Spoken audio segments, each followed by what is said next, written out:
Oxenfree is a lovely little game with interesting characters, compelling core conflicts, and snappy dialogue, and if for some reason you're clicking on this video and you haven't played it, I think it's worth checking out, unspoiled if possible. If you can still afford to pay for Netflix, I think it's playable on there, otherwise it's one of those games you can frequently find on sale for like $5 or something.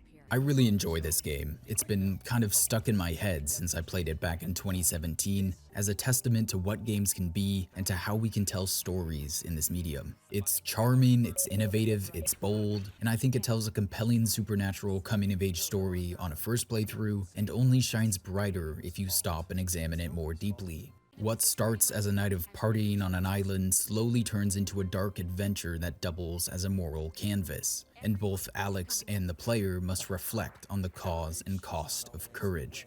It's also one of those stories that's going to mean different things to different people, or different things to the same person, depending on where it finds them in their life. I remember playing this closer to the game's release. I was like 18-ish. I think I was in my second semester of college, and I remember really connecting with the friendships, the overwrought banter, and this feeling that that period in time, when you're old enough to have agency, too young to have real responsibilities, surrounded by friends in a town you've known for years, that's some of the most fun you'll have in life. There's a reason there's 1,000 movies made about that time, these summer nights that feel like everything at that age. With every sunset a reminder that you're now one day closer to it all inevitably changing.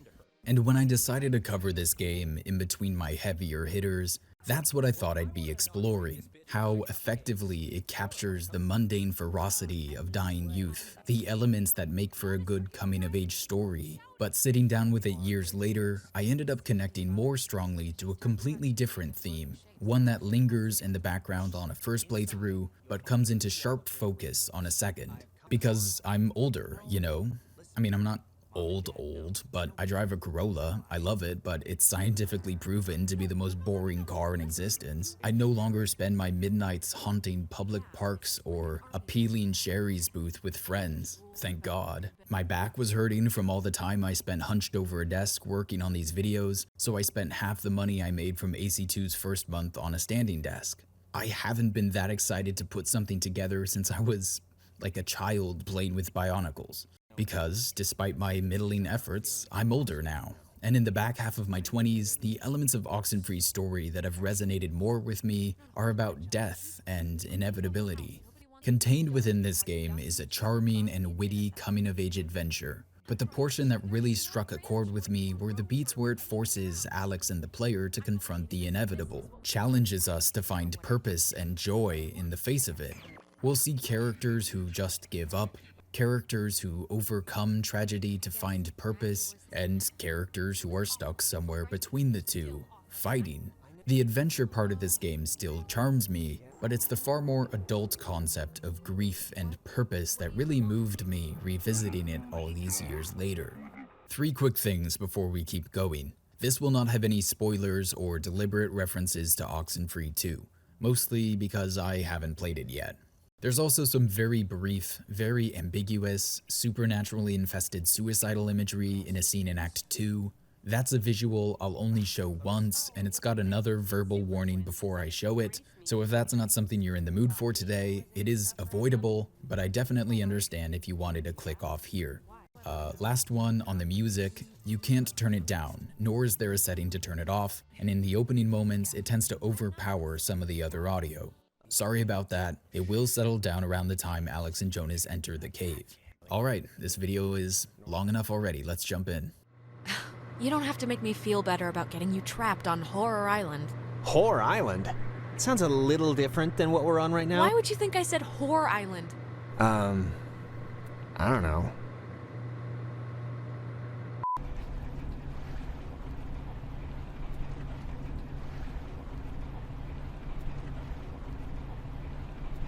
It used to be a military base. Well, it used to be a ranching thing, then it was turned into an army thing, then it became a bird thing and a museum or whatever. Henry Fonda stationed here, I think, for a bit. Unless he was Navy. Who's Henry Fonda? Around Christmas time, this little breakfast place used to sell these amazing polar bear sugar cookies. Man, those were good. And then one year they changed the formula or whatever and ruined it.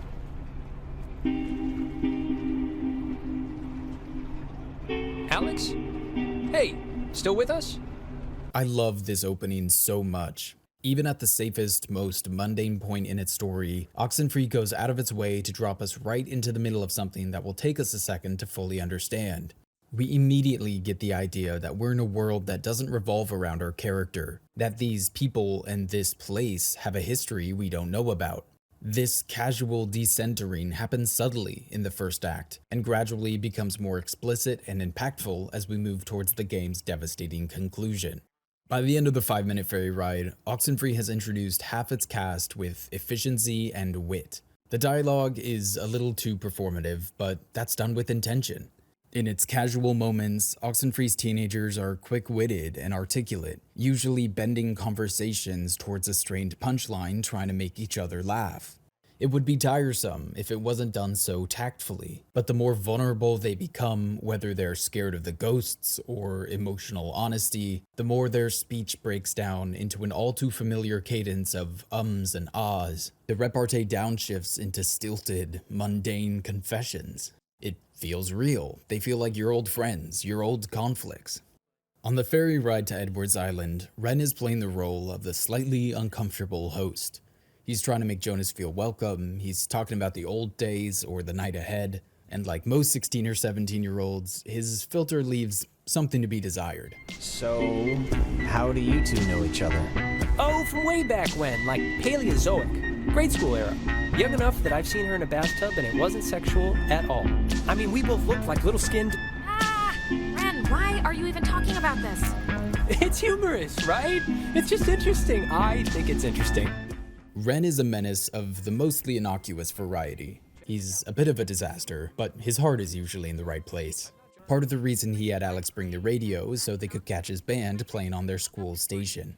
But, actually, it's a little after 10 o'clock, which means my dear friend Ren and his buddies are probably just touching down on Edwards Island for the yearly bash on the beach, or whatever we call it now.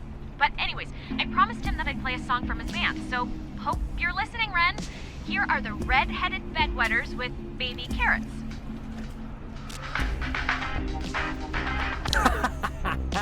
That's awesome. While conceptually a bit disgusting, the Red-Headed Bedwetters has a certain phonetic charm to it, a beauty to be found if we disconnect the sound from the meaning in a Cellar Dorian kind of way. It's a good band name for a terrible high school band whose music you hope you never have to hear, which is probably every high school band now that we're thinking about it. Ren seems to have a thing for redheads, which is funny because it's revealed he has a crush on the dark-haired Nona. But when Alex and her friends are on the beach playing Truth or Slap, if Alex says she'd marry Clarissa, Ren says, What? You're a catch! Redheads are like the rarest breed. Gross. But it's good character work. Ren feels real. His horrible front bottoms at home band feels real. His fixation on redheads feels troublingly real. This feels like a real stupid kid who would plan a trip to an island and tell his friend to bring her radio so she could hear his band and maybe mess around with it in the caves.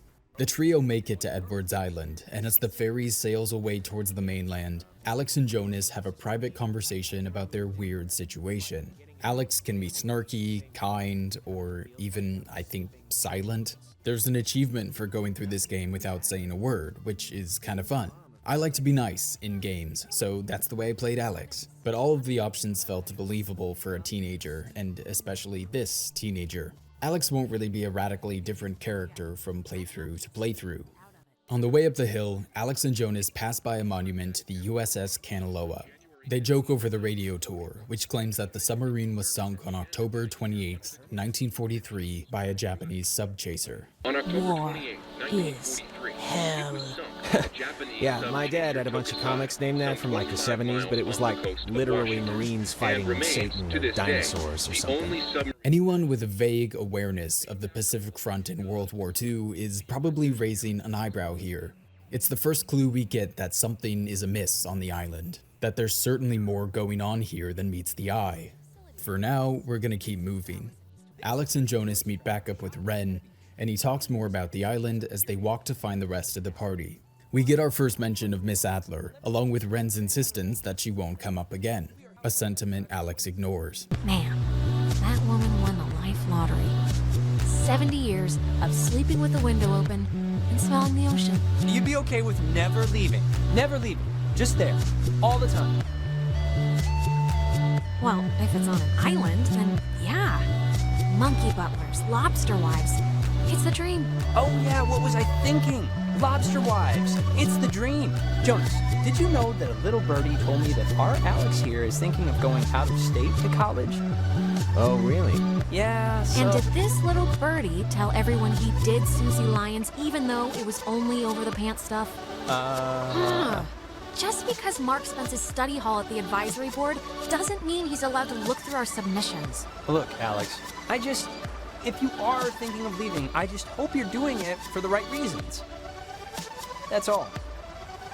That's my whole spiel. I just want to gush about this moment right here. Alex possibly going to school out of state has clearly been on Ren's mind. When Alex seems a little too enthused about the possibility of spending her whole life on the island alone, Ren takes it personally. He clearly feels like they're drifting apart, or that Alex means more to him than he means to Alex. And he takes this moment that Alex thought was just a joke and uses it to confront her about a serious life choice that he's also, rationally or not, taking personally. If you're just flying through Oxenfree, I think it's easy to dislike Ren. He makes some questionable, selfish choices that it's easy to judge him for. It can seem like he doesn't care, that he's not taking things seriously. But we can see here that that's obviously not true. He's scared. He's worried about losing his friend, he's worried about Jonas having a nice time, and he wants this night to go well because he knows they're running out of chances for stupid nights like this. Also, the way he ends it, he says, "That's all. That's my whole spiel." It was a sentence, and I think this is almost too easy to read as a joke, but we can see how much he's clearly been obsessing over this, how much thought he's put into what he's going to say. Those 20 words feel like 100 to him. On the way down to the beach, Ren tells Alex and Jonas about his crush on Nona and asks them not to embarrass him. No pouting or complaining or anything, all right? Ren, relax. The trio meet up with Nona and Clarissa. Clarissa seems a little bothered by Jonas's status as Alex's new brother. Wait. You're Jonas. Jonas, the stepbrother. Yeah. What's your name again? That is Clarissa. How but are she's... you her stepbrother? Like, what does that even mean? I'll give you 3 guesses. Her mom's getting remarried, that's all. She's getting remarried to a guy, and that's the guy's son. So, domino effect? Yeah, well, I guess this is happening now. This is a thing that is happening, so... Clarissa's hostility continues down by the beach, when she starts their game of truth or slap by asking Ren if he has feelings for Nona. And sorry, the audio is disastrous. I was playing with the radio. You can pick up some Morse code here. We'll go into it later. My bad. Ren, come on, fess up. You want to go out with Nona, right? Clarissa! Wait. I want to hear his answer.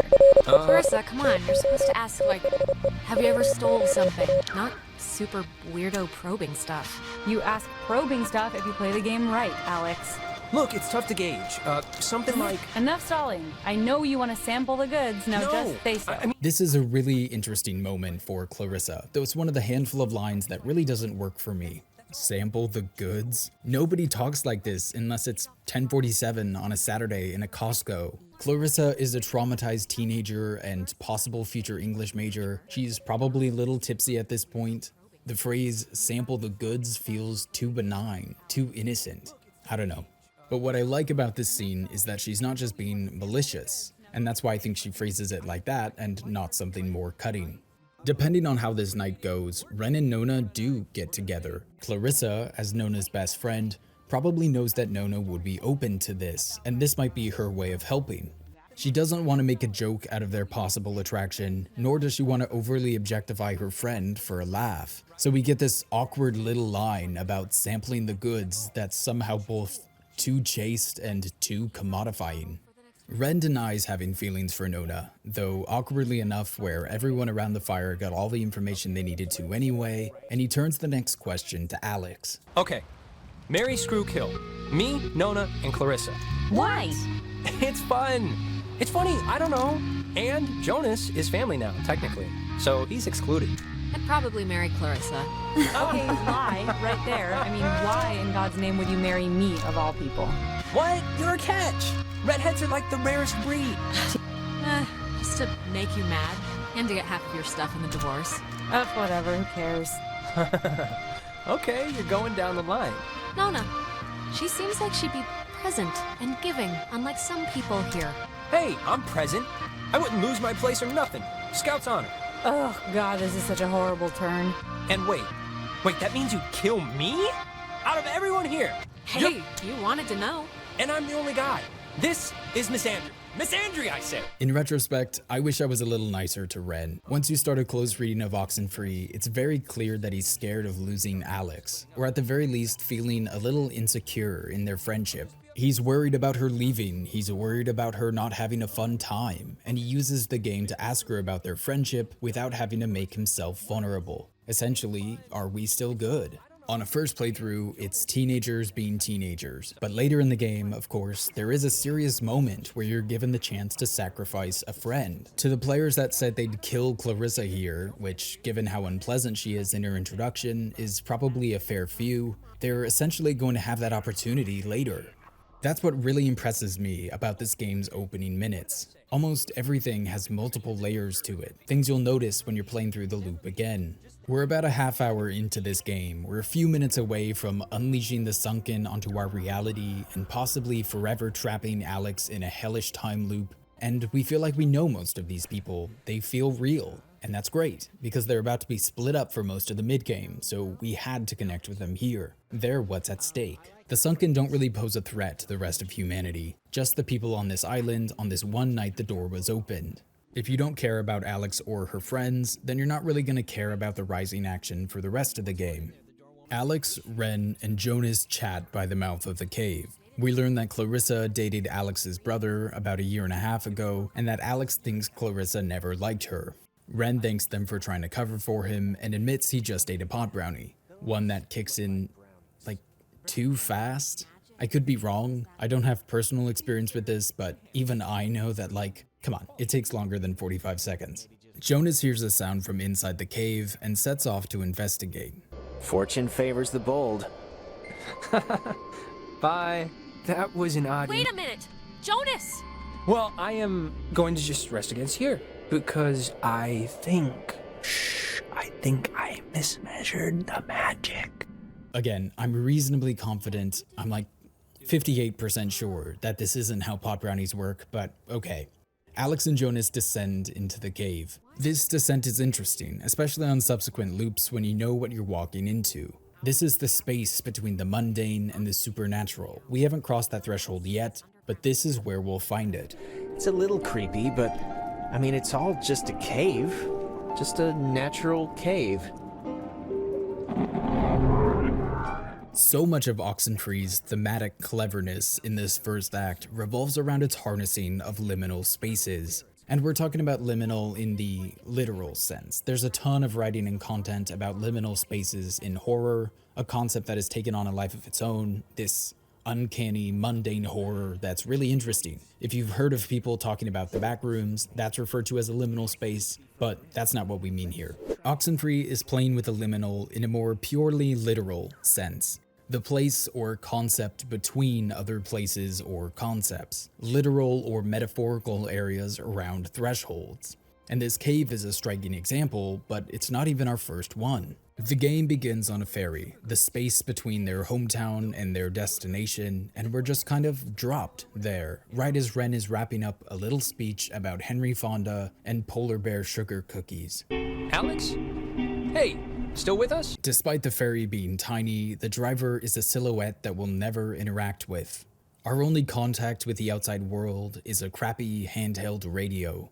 Where even between day and night, the remnants of sunlight die out as the ferry approaches the island. The land in the background, presumably the mainland they know and feel safe on, grows darker and darker until you can barely see it. It doesn't feel ominous on a first loop. It does on subsequent ones.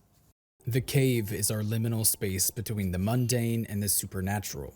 There are cracks in the wall between the two, the anomalies and the Morse code warnings that Alex can tune into are slipping through, but it's not until Jonas is beckoned into the cave and Alex follows that we actually approach the threshold to the supernatural. And not only do we approach it, but we open it. Alex's personal agency in opening the door to the sunken is part of what makes this first act so devastating to replay. And what am I getting at? You could probably go through any piece of horror or fantasy and track the thresholds crossed or uncrossed, map the liminal spaces, and kind of chart how and where they're used in the plot. And as pathetic as this is to admit, I'm not gonna lie, that sounds kind of fun. But Oxenfree takes that further in how resonant these spaces feel for our character subplots. They're all teenagers. They're between the worlds of childhood and adulthood. Through the death of Michael, both Clarissa and Alex have been pushed towards that threshold to adulthood. They've been forced to deal with adult consequences, adult emotions, but they're unable to make that transition cleanly. Because of course they're not, they're still teenagers. Alex is wrestling with massive guilt, and Clarissa hasn't processed her trauma either, and is lashing out at Alex when they're together, and later in the game, depending on how we read these alternate timelines the Sunken show us, either our Clarissa or similar Clarissas from alternate timelines have been experiencing suicidal thoughts. Jonas was pushed towards adulthood too, with his mother's declining health and eventual death. He can't handle it, and he lashes out at a fellow student, resulting in him getting sent to juvie.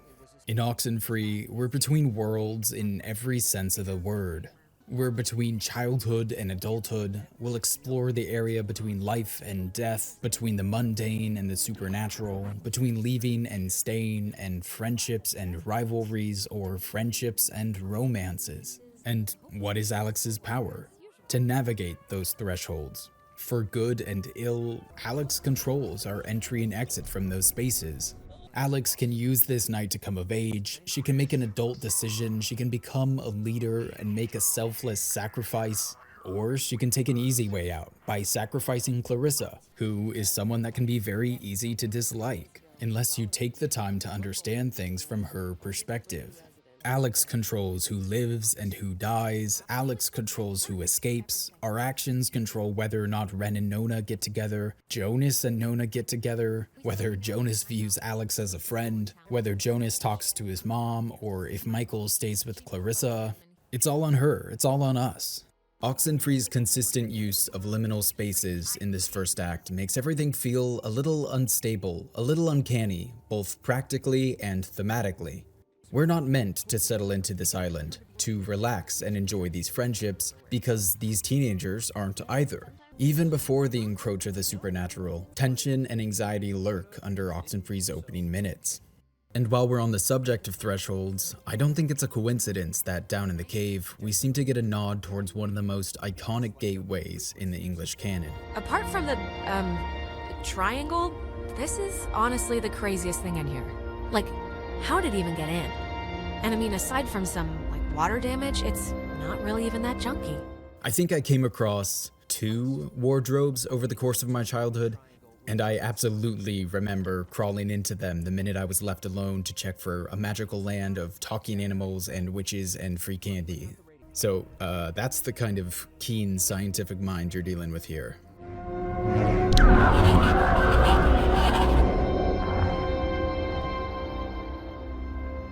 What the? Hello? Dear, tell everyone.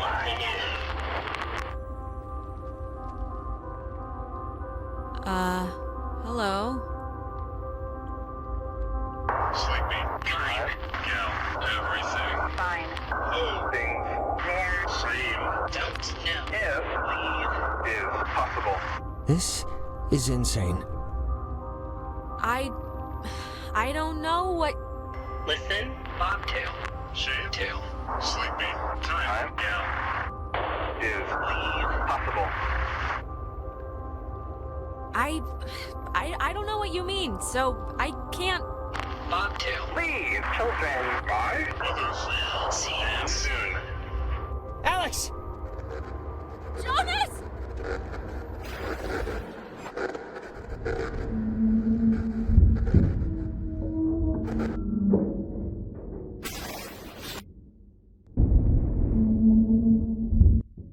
SpaghettiOs, we've unleashed a deathless horror that spent decades pondering the injustice of their doom and was waiting for the first opportunity to lash out against the land of the living. This is why I don't go to parties. Alex and Jonas wake up at the base of the hill in the middle of the island. They freak out, briefly, as one would, and decide that they have to find their friends and get off the island as quickly as possible. Our first act ends with our characters established, deeper tensions hinted at, a growing mystery around the island and its supernatural elements, and a whole lot of weird, unsettling vibes. Something is off about Edward's Island, Ren is racked by anxiety even before the supernatural emerges, Jonas and Alex are navigating their new sibling relationship and Clarissa resents them both for it, and Nona is here too, trying to have a nice time and keep the peace on the beach. We don't yet know the threat the Sunken pose, or even that they pose a threat at all, but they're a new, mysterious variable shot into what was already a tense night between friends. Ideally, we won't be on the island long enough to find out. Let's go get Ren and Clarissa. Humming like a barracuda. Barracudas don't hum. Says you, man. Praise the Hallelujah. Lord.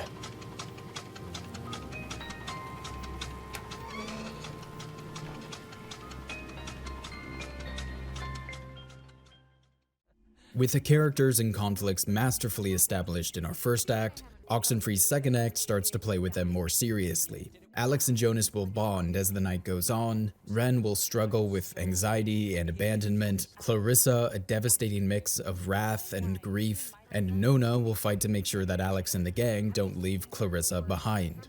Its reliance on the Jonas relationship to carry the moments between sunken confrontations makes it Oxenfree's weakest part for me, especially on repeat loops, but it's still effective storytelling that keeps building on these themes of growing up, grief, empathy, and sacrifice.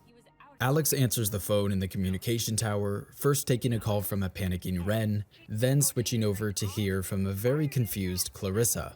Clarissa sounds more confident and capable in the moment, so I set off to rescue Ren first this playthrough. Because we don't necessarily know that any of Alex's friends are in explicit danger yet, and this island is not that big to begin with, and it might make more sense for both of them to come to us, the conflict that's driving this second act in this moment can feel a little weak. But that's fine, at least it's easy to forget on a first playthrough, because what we're really doing is putting Alex and Jonas in a situation where they can walk and talk and work together. Developing the Jonas relationship is key for a few reasons. One, it gives us more insight into Alex, our protagonist. In a different story, we learn about her when she opens up to Jonas as their friendship develops through the night. But interestingly, in Oxenfree, she doesn't really open up to him that much. We learn more about Alex from how she reacts to Jonas's moments of vulnerability. Of course, the fact that Alex remains so closed off says a lot about her character too.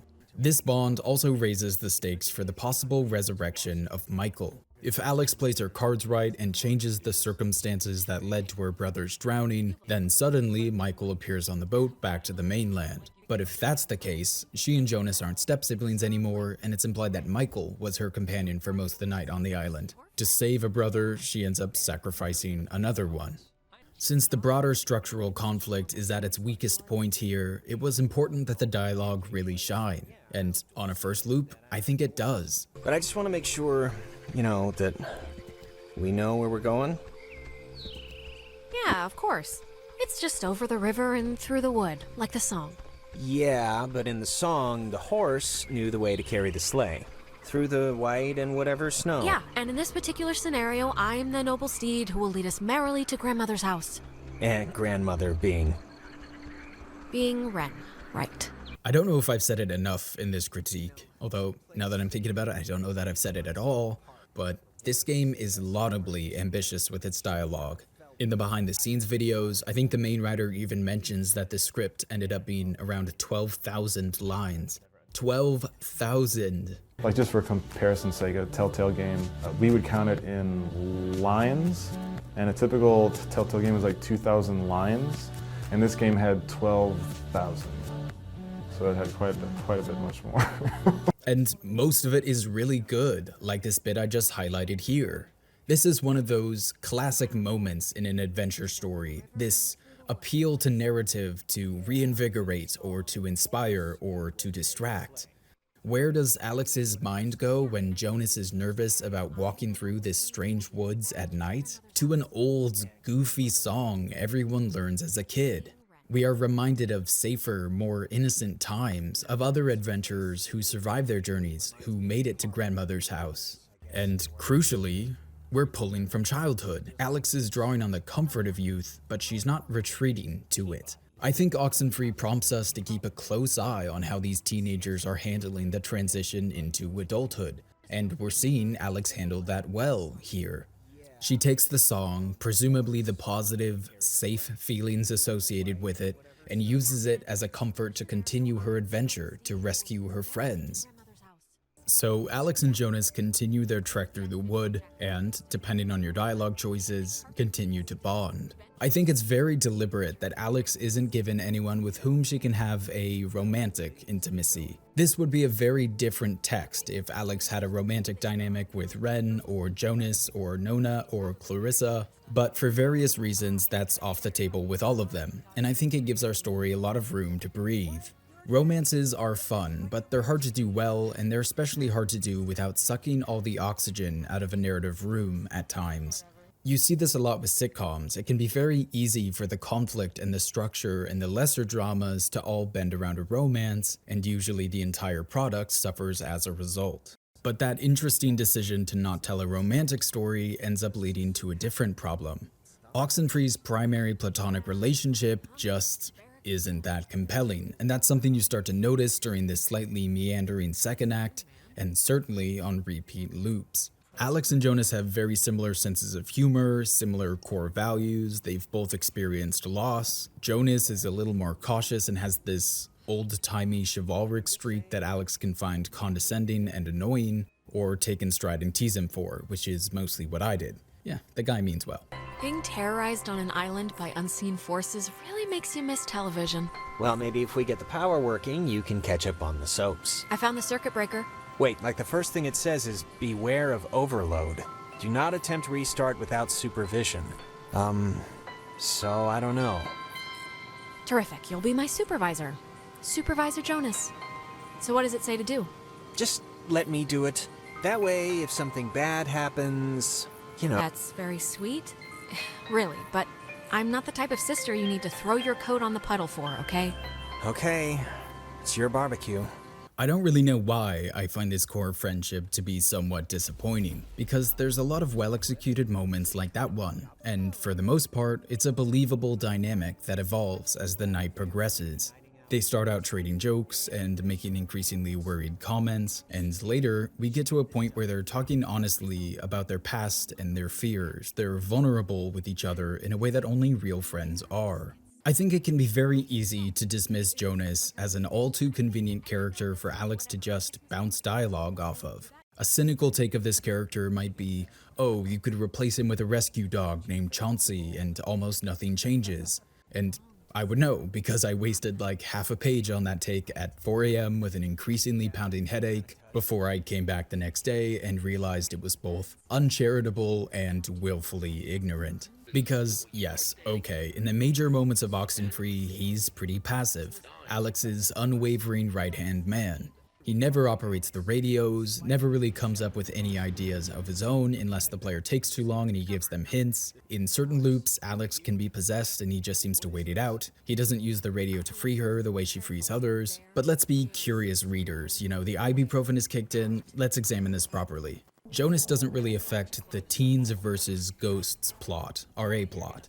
I think he was supposed to be the catalyst for a lot of Alex's emotional growth. But because we have all the control over Alex's dialogue, Jonas only plays that role to players who decide to follow that more traditional coming-of-age arc for Alex. And even that interpretation doesn't really hold up, because I think most of the moments of bonding and vulnerability and maturity reach that more warm, friendly place because of Alex's supportive and inquisitive dialogue.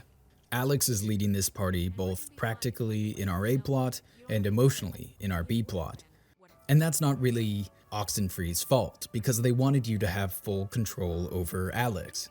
It's not really fair to complain that Jonas never steers the plot when they worked so hard to make sure we were always driving. But then we're kinda back to him being borderline replaceable. Or should I say border collie replaceable? No, wait, where are you going? What Jonas undisputably is a witness for both the paranormal events and Alex's courage. He sees the supernatural alongside us, makes it feel real. His increasingly worried reactions fuel the growing tension, and he's inspired by Alex's bravery and her trust in him. But because that role can be fulfilled by any character, I kinda think this would have been a more interesting story if Clarissa was our sidekick.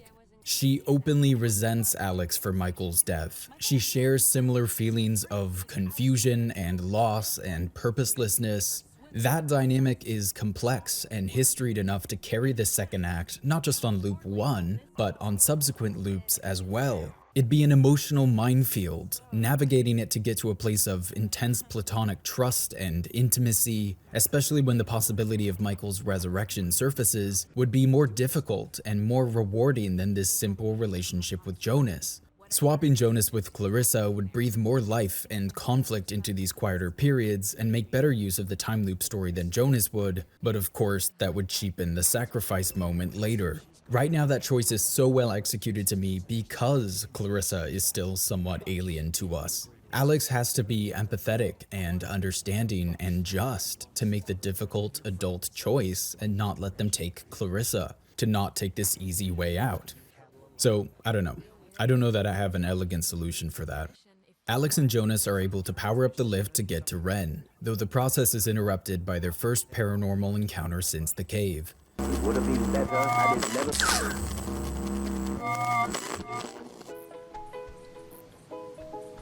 That's... God, I haven't heard this in forever. This is something my mom used to... On a first run through, this is just a spooky moment, and the first actually combative one from the Sunken. Later, when we see how they keep using this song, and how they bring it up again right before the final confrontation, I think it lends credence to the idea that they're trying to use Jonas's grief to drive a wedge between Alex and Jonas. Something about this dynamic seems to scare them. They're trying to break it while the night is still young. And speaking of ghostly shenanigans... You used to come here a lot as a kid, right? To the island. I mean that's what Ren made it sound like.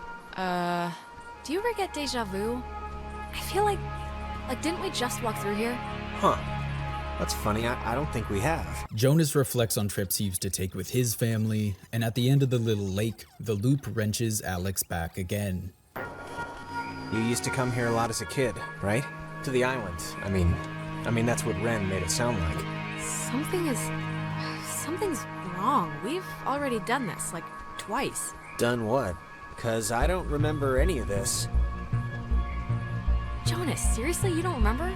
You keep asking me if I came here as a kid a lot, again and again. This time there's a soccer ball sitting by the water's edge. Alex and Jonas keep moving, the loop brings them back again, and this time Jonas can perceive the change. You used to... Wait. Haven't we done this before? We're going in circles or something. Oh, now you're getting it. Only took 300 go-rounds on the never-ending cycle of whatever we're stuck in. Well, sorry. Wait, really? I don't remember that, but okay. Oh, the ball, moved? That was weird. Take that, ball. What? So it's just... I'm taking a picture of the ball moving, not your kicking, just so you know.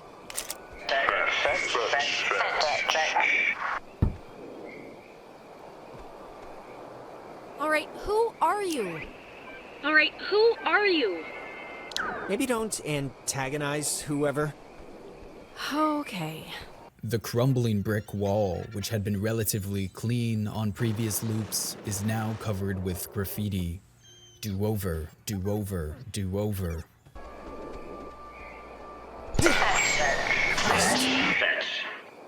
And then... Jonas! Jonas, where are you?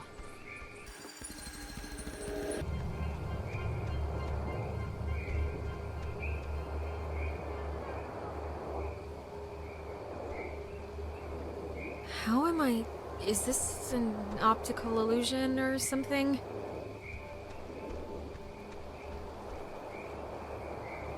Tell Michael to stay with Clarissa. They like each other a lot. What do you mean? The loop resets again. Jonas is back, and this time there's a strange machine by the tent that Alex can operate to finally free themselves from the loop. But the consequences linger. We still remember the vision by the lake, we still heard a version of ourselves talk as though they could change the past, and looming over it all is the shadowy manifestation of the sunken on the wall, waiting and watching. I love this sequence. I think the pacing is great, the music is great. We sneak in a couple endearing character moments early before leaning into the creepiness and mystery later. They nailed it. So what were the Sunken trying to accomplish here? Why pick that moment to trap Alex and Jonas in a loop? The do-over graffiti implies that there was an outcome they wanted that hadn't happened yet, resulting in Alex and Jonas repeating that moment. But what was that outcome? I don't think the text gives us an answer, and to be clear, I don't think that's a flaw. It's just an interesting question to consider. Alex is provided a loop with an exit mechanic only after she receives a message from her future or alternate reality self, advising her to tell Michael to stay with Clarissa. So is that what they were waiting for? Or were they hoping for conflict to emerge between Jonas and Alex after Jonas had heard the song from his past? Or do the Sunken not control the loops at all? We'll keep those questions in the back of our head as we move forward. I don't think the game definitively answers any of them, so it's all up to our interpretation. So, having fun yet? I'm so glad our families are uniting, Alex. This will be a grand adventure for the two of us. Unless we die. Unless we die, yes. On the way out of the woods, Alex and Jonas run into a frightened Nona. Don't, okay? Just don't move, okay? Don't come anywhere near me. Nona. Just don't move. Nona, come on, it's us. You can see it's us. It's me and Jonas. This night has turned banana bread really fast, and I'm seeing things and forgetting things, and I bumped into you once already, and it was horrible. So, We haven't. This is the first time we've seen you since the beach. Be that as it may, I've seen an Alex. So just look, you're not gonna talk about my grandfather. You're just gonna stand there politely and tell me if you've seen Clarissa. 'Cause I've been looking.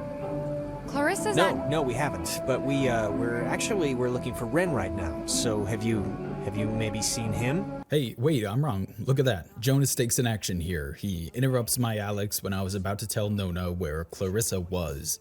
Which, in retrospect, was a good call. His instincts were right.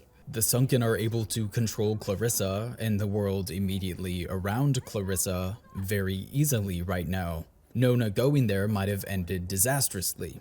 Sending her to the safe, well-lit comms tower ends up being the right choice, but weirdly, there's not a moment after this chat where Alex can ask Jonas about that. It feels like the natural follow-up, like, hey, why do you lie about Clarissa? And then we could hear his answer, any answer really, and then we'd agree or disagree and go from there. But we don't, so it ends up feeling like the game just didn't want that branching pathway to be open, and Jonas steps in to guide Nona to where she's supposed to be. A little weird, but hey, it's an indie game, and at the end of the day, point Jonas. Kind of. Okay, that must be the way station. And actually, help me understand, why would an island need anything like that anyway? Like, nobody's going anywhere. Doesn't the whole thing just go in a circle? This was a mining island before the war.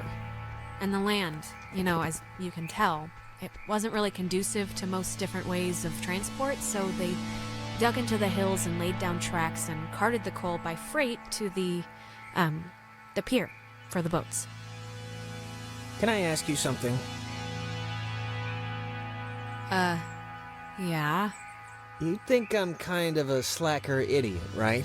Like, I wouldn't find any of this stuff interesting? Jonas, I think you're smart. Come on, what are you talking about? I don't know. I just sometimes get these, whiffs of... I don't know. I can't think of the word for it. Maybe it's stress? Like from what's going on right now? You think I don't know stress? I know stress. Okay. It's like, I don't know. Nah, it'll come to me. This moment is just so well executed, and it's not even an important one, really. This is the conversation that gets you from the bottom of the trail after the loading screen to the encounter with Ren, but it's such an awkward delight. The uhs and the I don't knows, the eruption of ellipses as we navigate this insecure and vulnerable moment. The amazing voice acting, it's just so well done. I love it. And we know that Jonas is kind of right, because a lot of Alex's dialogue options are more exasperated and impatient with him. There's versions of this evening where Alex probably does misjudge Jonas and treat him with condescension or rudeness. But now Jonas feels comfortable and secure enough to confront this head on, to be vulnerable, and it's a sign of this growing friendship that Alex honors that as best she can. For a game that'll throw, at minimum, 4 or 5 hours of dialogue at you, and probably more like 8 or 10 if you play it through twice, which I think most players should, the hit rate had to be high, and it is. I love this moment. We find Ren in the way station, and then time pulls Alex and Jonas back to the bottom of the hill. We can see Ren in the distance, body limp and awkward. They use the machines that broke the loop last time and find Ren at the end of the path, possessed. Alex uses the radio, and we get this. Oh god. Talk through child. Feels Stretched. Better. now. What are you? In Between. fastened, loose, grounded. But do not Be still. You, our dolls would never plot. Hurt you, can not hurt you. Can we, help you? Or, leave. Possible. maybe? But I don't really... Grounded by Adler. The Margaret. Pretty. Little Poppy. Maggie Adler. That old woman? What does she have to do with anything? That old woman was Young. once We were. young, once, Sit. still. Bear. Fruit. Tag.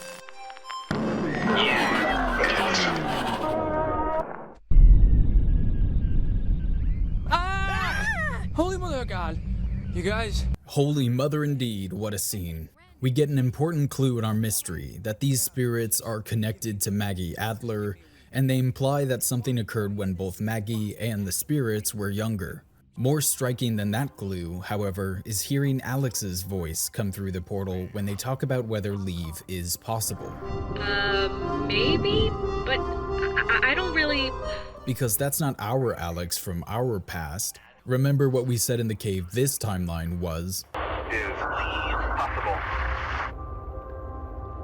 I don't know what you mean, so I can't... the Alex we ran into back at the lake seemed like she was from the future, giving advice to a present Alex to take with her when she travels back to the past. But this is Alex's answer to a question that was already posed to her, and it's different than the one we gave. So suddenly, this isn't just time loops and time travel, but alternate realities, or at the very least alternate pasts and futures that can cross over into this one.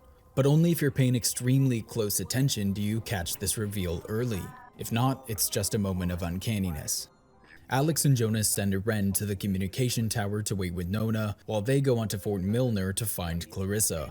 Whatever power the ghosts have on the island seems to be growing. They ominously open a door for Alex and Jonas, inviting them to play a game. On the way inside the building, if you tune your radio to the far left, you can hear a creepy warning. I wonder, could this be one of them there booby traps? Could be. It is, it definitely is. Inside, Jonas chases an apparition of Clarissa into a room and gets locked in, and while Alex is alone, she gets another piece of advice from herself, this time about whether or not to let Jonas talk to his mom. Once he gets out of the room, Jonas thinks he sees something in the mirror and takes a picture, and as they leave the building, the loading screen shows us the developed product, a ghostly apparition looming in the background. It's very spooky until you remember that Jonas is taking these on his smartphone, so why are they printed out like developed Polaroids, and why is this not something they're looking at immediately after taking the photo? Jonas is using this as a way to gather clues. Would he not want to consult them in real time? I don't know, we're sacrificing a little logic for these creepy loading screens, but all in all, I think it's a fair trade. In the schoolhouse, Alex and Jonas are tested by the Sunken, the questions centering on the sinking of the USS Kanaloa. After the quiz finishes, Alex frees Jonas, and we finally confirm our growing suspicions. Is this... Are you the dead officers that sunk on the Kanaloa? We are the Sunken.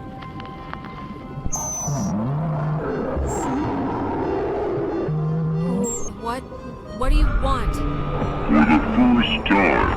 For the first time. For the first time. Time. Just Time. I think it's interesting that this scene is right before the much more striking paranormal moment with Clarissa, because here the Sunken are framed as confused and not intentionally malevolent. They're possessing Jonas to communicate their plight. They don't want to hurt these teenagers on purpose, they just want more time. Which makes what we experience when we finally catch up with Clarissa a lot more complicated. There should have been a visual warning at the start of the video, but in case you missed it, this upcoming scene incorporates a suicide. It's a little ambiguous, but it certainly leans on suicidal imagery. If you're not in the mood for that, you can bounce or skip ahead about 2-ish minutes, and I won't show that visual again this video. It should be pretty self-contained. Alex, want to take a look at this? Yeah, no, this is like a low frequency thing. It's just meant for the bass. It won't... I don't think it can beam out. Really? No, isn't there a way? The officers who know your problems full and well will give you a friendly and sympathetic hearing. Who is that? Cross your fingers. Jonas, wait, we're in another... Got looped again. Crap. Well, just keep me in the loop. I didn't mean to say that. Clarissa! Is there anything like... Can we cut her down with something?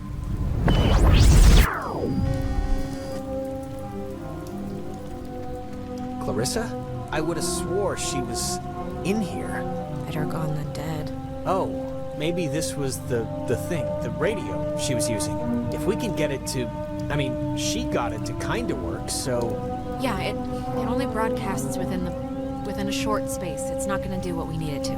Really? How do you know? Jonas, we're in a loop. We already... Just... It's okay. Knock yourself out. Clarissa. Clarissa, what are you doing? Alex, don't worry. She's like... I will never forget she's that like I am Ren an was. American. Clarissa, will you wake up? Responsible for my enemy. There will be other ships and other souls to sail them. Oh my god! Why would she do that? Why would she do that? When they get back to the ground floor, Clarissa's body is gone. So this is one of the more complicated scenes in the game, because there's a few different interpretations and a couple of them are tragic, obviously. One thing that is worth noting is that every time Clarissa talks to us in person, her character name in the subtitles is in red. When she's telling Alex not to worry and talking about the ships, it shows up in green, the way that dialogue does when we're hearing it through a rift or the radio. So one thing that is pretty unambiguous is that it's probably not Clarissa in control when she jumps out the window, it's the Sunken. We know that Clarissa dated Michael and was devastated after he drowned. She's been lashing out at Alex all evening. Clearly, she still blames Alex for what happened and hasn't processed her own grief around it. When Alex and Jonas are stuck in a loop and find Clarissa dead, it's not outside the realm of possibility that we're seeing a version of this evening where Clarissa has taken her own life. If the Sunken are controlling these smaller loops, Them showing this to Alex and Jonas right before they seem to cement their hold over Clarissa might be a twisted justification for them, as if to say, she doesn't want this life anymore, so it's okay if we take it from her. We just had that scene in the classroom where the Sunken expressed that they just wanted more time, implying that they still feel robbed of the lives they all had left when the Kanaloa sunk. Then, in the moment when they're about to let go of the window, in the background behind Jonas's dialogue, we hear this from a radio. She's I will never forget that I am an American. Clarissa, will you wake up? Responsible for my enemy. There will be other ships and other souls to sail them. This feels like another justification. The first bit of this, the part that's not coming from Clarissa, sounds like a recruitment ad, encouraging Americans to enlist and join the war effort. Then the Sunken interrupt them to say that line about there being other ships and other souls to sail them, which at first I thought was them repeating a line they overheard in the aftermath of the disaster, pointing out how cruel and heartless that outlook is. If their lives were ultimately disposable, perhaps Clarissa's is as well. Then I found a post on the Oxenfree subreddit, where a user discovered that it's a line from an old war movie they might have seen, which I like even more. Just like Alex and later Ren will lean on narrative to give them courage or comfort, the Sunken kind of do that here, albeit in a much creepier way. Here ends the story of a ship, but there will always be other ships, for we are an island race. Through all our centuries, the sea has ruled our destiny. There will always be other ships and men to sail in them. Above all victories, beyond all loss. But that kind of leaping logic, first seeming to use Clarissa's potential struggle with suicidal thoughts as a justification, then pivoting to this kind of, well, it was unfair when it happened to us, so the world is unfair, therefore we can do this, is flawed. Obviously, but later in the evening, we'll learn that Maggie and Anna learned that the Sunken's consciousness has been broken to the point of almost adolescence. They have the minds of children, essentially. That's why games and game logic appeals to them so much. The fact that this situation with Clarissa is just a horrible cocktail of emotional darkness and hiding behind the ubiquity of injustice feels darkly fitting. There's no ethical way to do what they're doing, so they just seem to throw it all at the wall and see what sticks. That's how this moment makes the most sense to me, though like most elements of this game, I think there are a lot of other interpretations that the text can support. Alex and Jonas make their way back to the tower, where Ren rushes down to meet them. The stupid radio has been what my therapist would call a negative reinforcer. Just won't work right. I'm so glad I took that second brownie. What? It's kind of, it's just about to start doing its thing. Wait, second brownie? Ren, please tell me this is a joke, okay? This is a joke, right? Why would this be a joke? I'm not joking. The character work in Oxenfree is so efficient. I know I've said it before, and I know these characters almost never stop talking, so it seems like a weird thing to praise, but so often we have multiple layers of characterization in every conversation in a way that can be hard to do in fiction, especially when you're building this bonkers mythos in the background.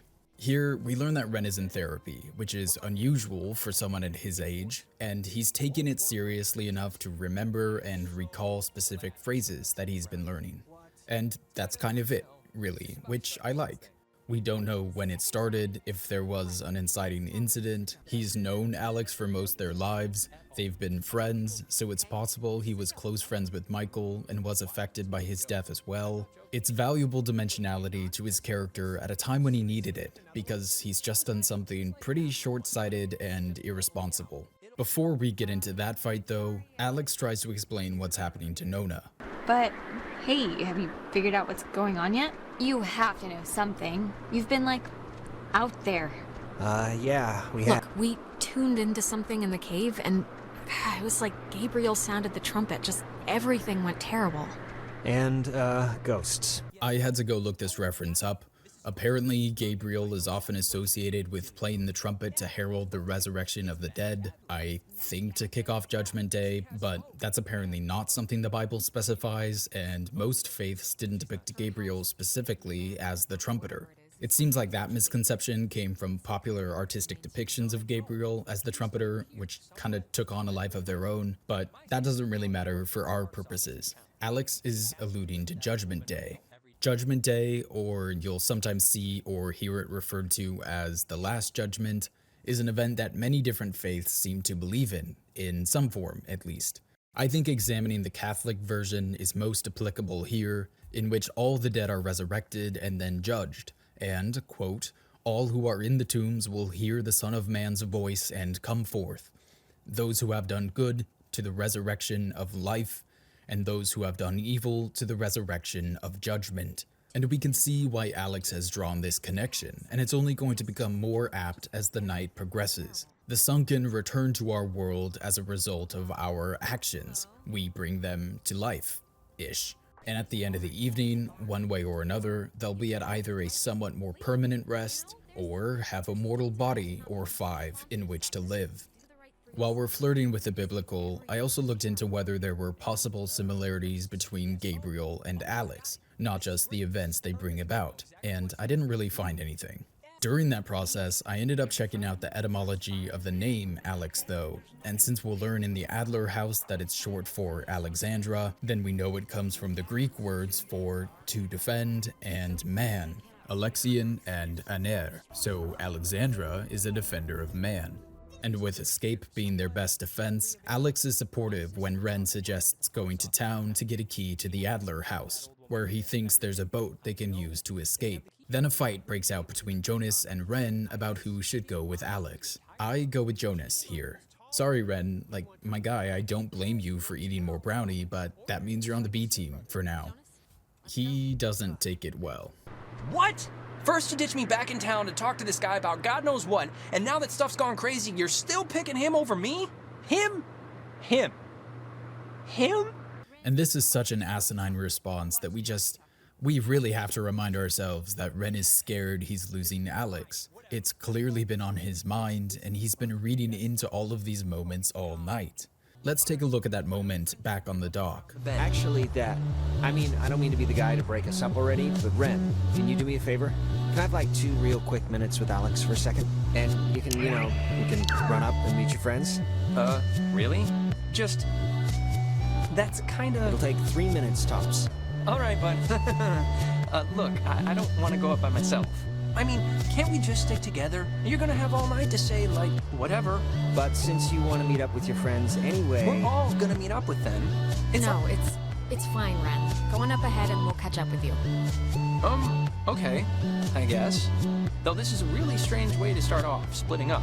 It'll be fast. Thanks, man.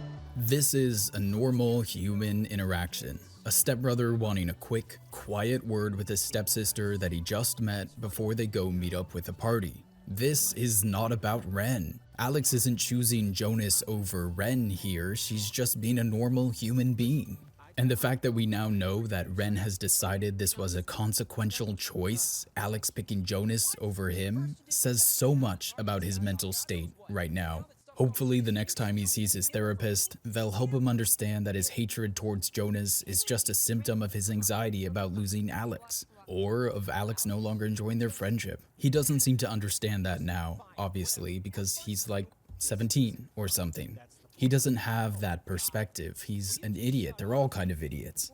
That's not unique to them, obviously, nor do I mean it as a criticism of the writing here. Most people are like that at that age. Alex, Clarissa, and Jonas have all experienced tragedy and have been pushed into the adult world faster as a result, and I think we see that in their character. Ren has the misfortune of being the most teenager on this island, and he just becomes very easy to dislike as a result, though I don't think that's necessarily fair to him. Either way, he's ditched. If you pick Jonas, I think he feels honored, and he starts to open up more to Alex on their walk down. He talks about the incident that landed him in juvie. My mom got sick, and then she got real sick, and then this kid, Timmy Finster, threw a baseball at my head, and yes, he was joking, but I don't know, I just popped. Yeah, it was as stupid as it sounds, and I'm not gonna defend myself. What happened to the other guy? Hospitalized? Not for a while, but, I tried to visit him after I got out, but he wouldn't see me. My mom found out, of course, and I never really squared it with her in a way that, I don't know, things never really work out the way you want, you know? But, whatever. Are you okay? It's not like I'm sick or whatever, I'm fine. I'm not gonna say I'm a good guy, Alex, but I'm trying to be. And that's really about all I can say. And since I just roasted Ren for being a teenager, it's only fair to point out the almost comical weight with which Jonas says this. We can feel the gravity of youth here, like, oh, I don't know that I'm a good guy. Let me bask in my self-loathing as I light another cigarette. Like, you're 16 or 17, my dude. It's fine, you got time. But it still ends up being a really sweet moment.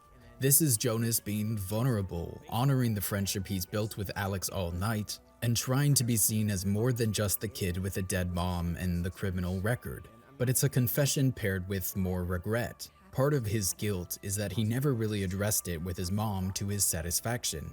He probably thinks part of her was disappointed in him when she passed, or that she worried about the kind of man he was becoming. When he seems desperate to talk to her again, when he's fighting for this one last chance at the end of the game, I think we can see why. It's probably hard for him to think of her without thinking of how he let her down. On the way into town, they pass a statue overlooking the water. The fort's spirit will always be that of the watchful sentry, steady, protective, and ever vigilant of enemies both foreign and domestic. This gains more thematic resonance when we learn why Maggie Adler has lived on the island her whole life. There's also a ton of dark history around anything World War II related that mentions domestic enemies, especially on the west coast of America, because of the dehumanizing treatment of Japanese Americans during the war. Originally, I didn't think the game was meaning to go there with that, but there's an anomaly we'll come across in the third act that directly references some of the brutal acts in American history and the bizarre ways America tried to justify them. So, this could be intentional, I'm not sure. This is whatever, but are you, like, religious at all? I mean, my dad said your mom wasn't, but that doesn't necessarily mean, you know. No, not at all. My parents weren't, and I'm not either. Okay, but still, even after tonight, this hasn't shaken anything loose or made you sort of reconsider? I'd be lying if I said... I guess this stuff we've been going through has pushed the needle a little closer to maybe. Yeah, my parents were Methodist, but my mom, she, like, practiced. Tonight's kinda... I guess I'm just realizing a lot of it's rubbed off on me more than I thought. But, I don't know. I was just wondering if you were. Well, what about it rubbed off on you? Faith discerns the things of God. I heard that a lot as a kid, and it's been on my mind tonight. Some aspects of it just, help me, I guess, day to day. A little. Like what aspects? Just the, that everything, well, not that everything happens for a reason or whatever, but just that some things are inevitable. And I just adore this. Again, the tactical use of ellipses and uhs and justs, the verbal stumbling. We can feel the discomfort in every line from Jonas here. We're down in that intimate, vulnerable register. This is such a basic element of writing good dialogue that were we examining any other medium, it almost wouldn't bear mentioning.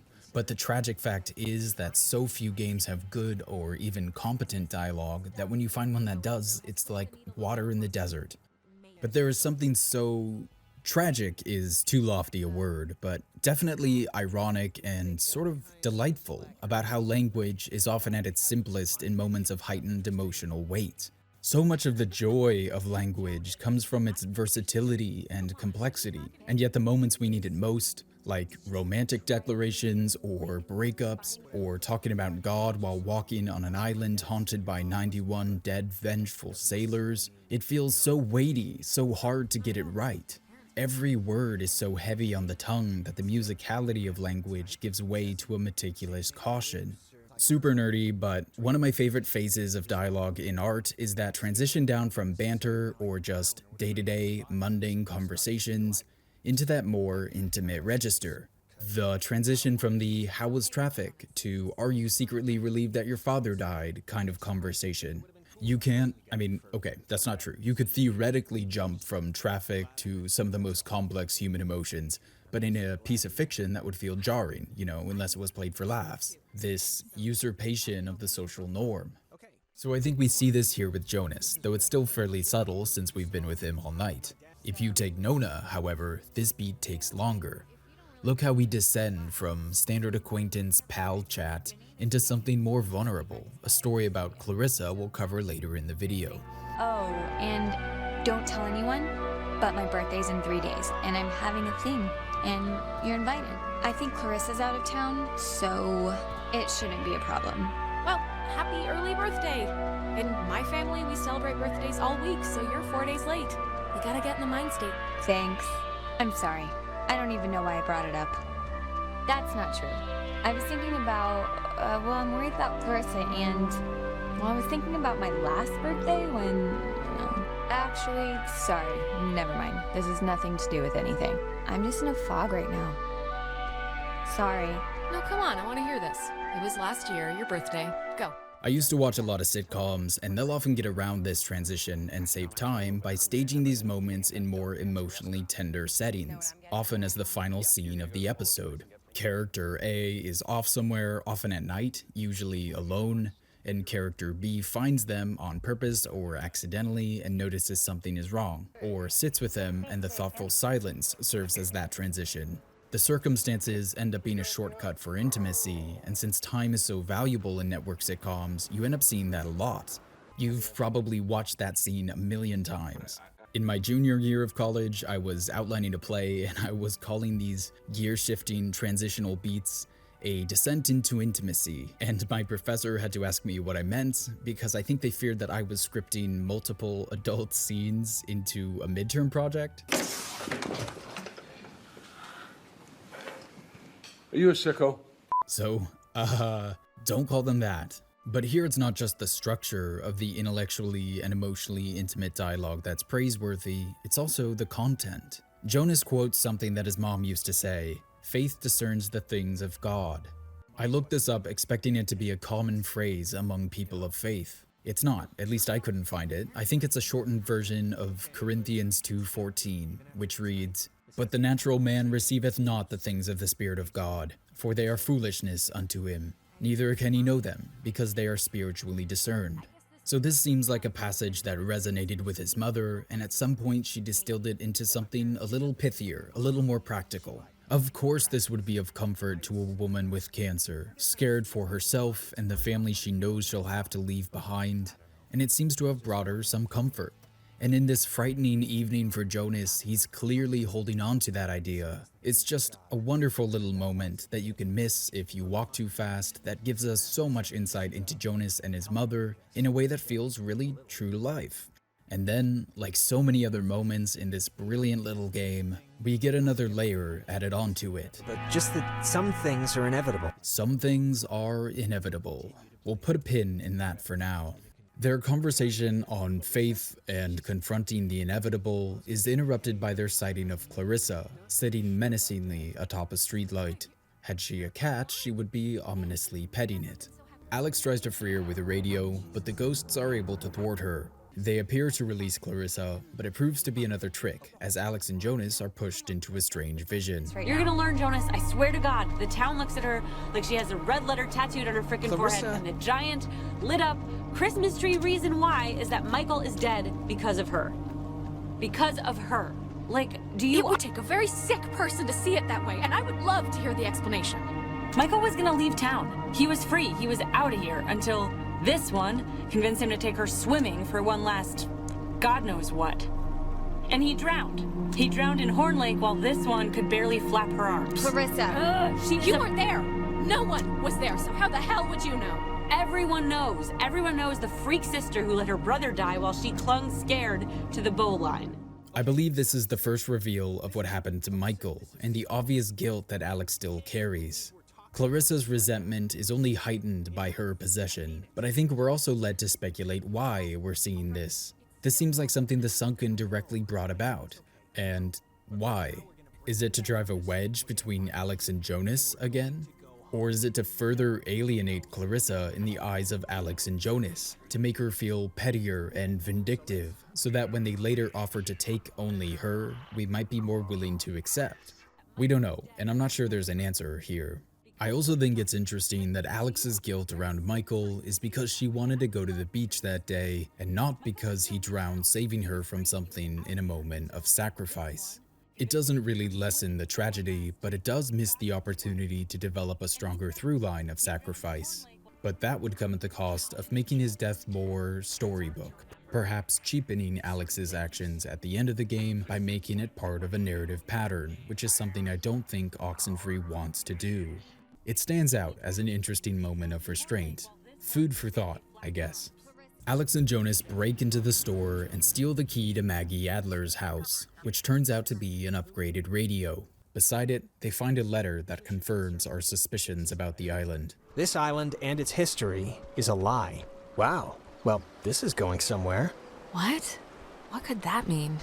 I've been compelled by both forces outside my control and my own willful concern for the safety of others to conceal the many truths about Edwards Island. But now I feel any further inaction may carry a far greater risk. So Maggie Adler knew about the Sunken and the threat they posed, and the rest of her letter indicates that she's left clues around the island to help future persons fight back. If you choose to pursue them, they become a very significant part of the third act and some of the endings. But for now, Alex is about to encounter the strangest phenomenon yet. Alex, why are you wearing that jacket? It's like 75 degrees. The sun's out, you know? I thought you said you were gonna go swimming anyway. Huh? I brought the jacket because I like the jacket. And I never said I wanted to go swimming. You just inferred it because I asked when the community pool opens. I inferred it? Hey, Michael, we didn't bring drinks. Did we? I thought we said we'd bring drinks. Wait, Michael? These leaps back in time are Oxenfree's weakest moments for me. Conceptually, they're kind of cool. They're a neat escalation of the island's power. However, the cost of enabling Alex to influence the past in these short little conversations was basically making Michael a two-dimensional character. He's so just, like, capital G good. Everything he says is just dripping with this odd mix of wisdom and innocence, and he's apparently looking to Alex to approve or disapprove of his major life choices. The smidgen of dimensionality he gets in the next flashback, where his dream to leave town seems connected to his exhaustion at being the hometown prince, is undermined in the final flashback when he's talked out of that choice in 3 seconds by Alex.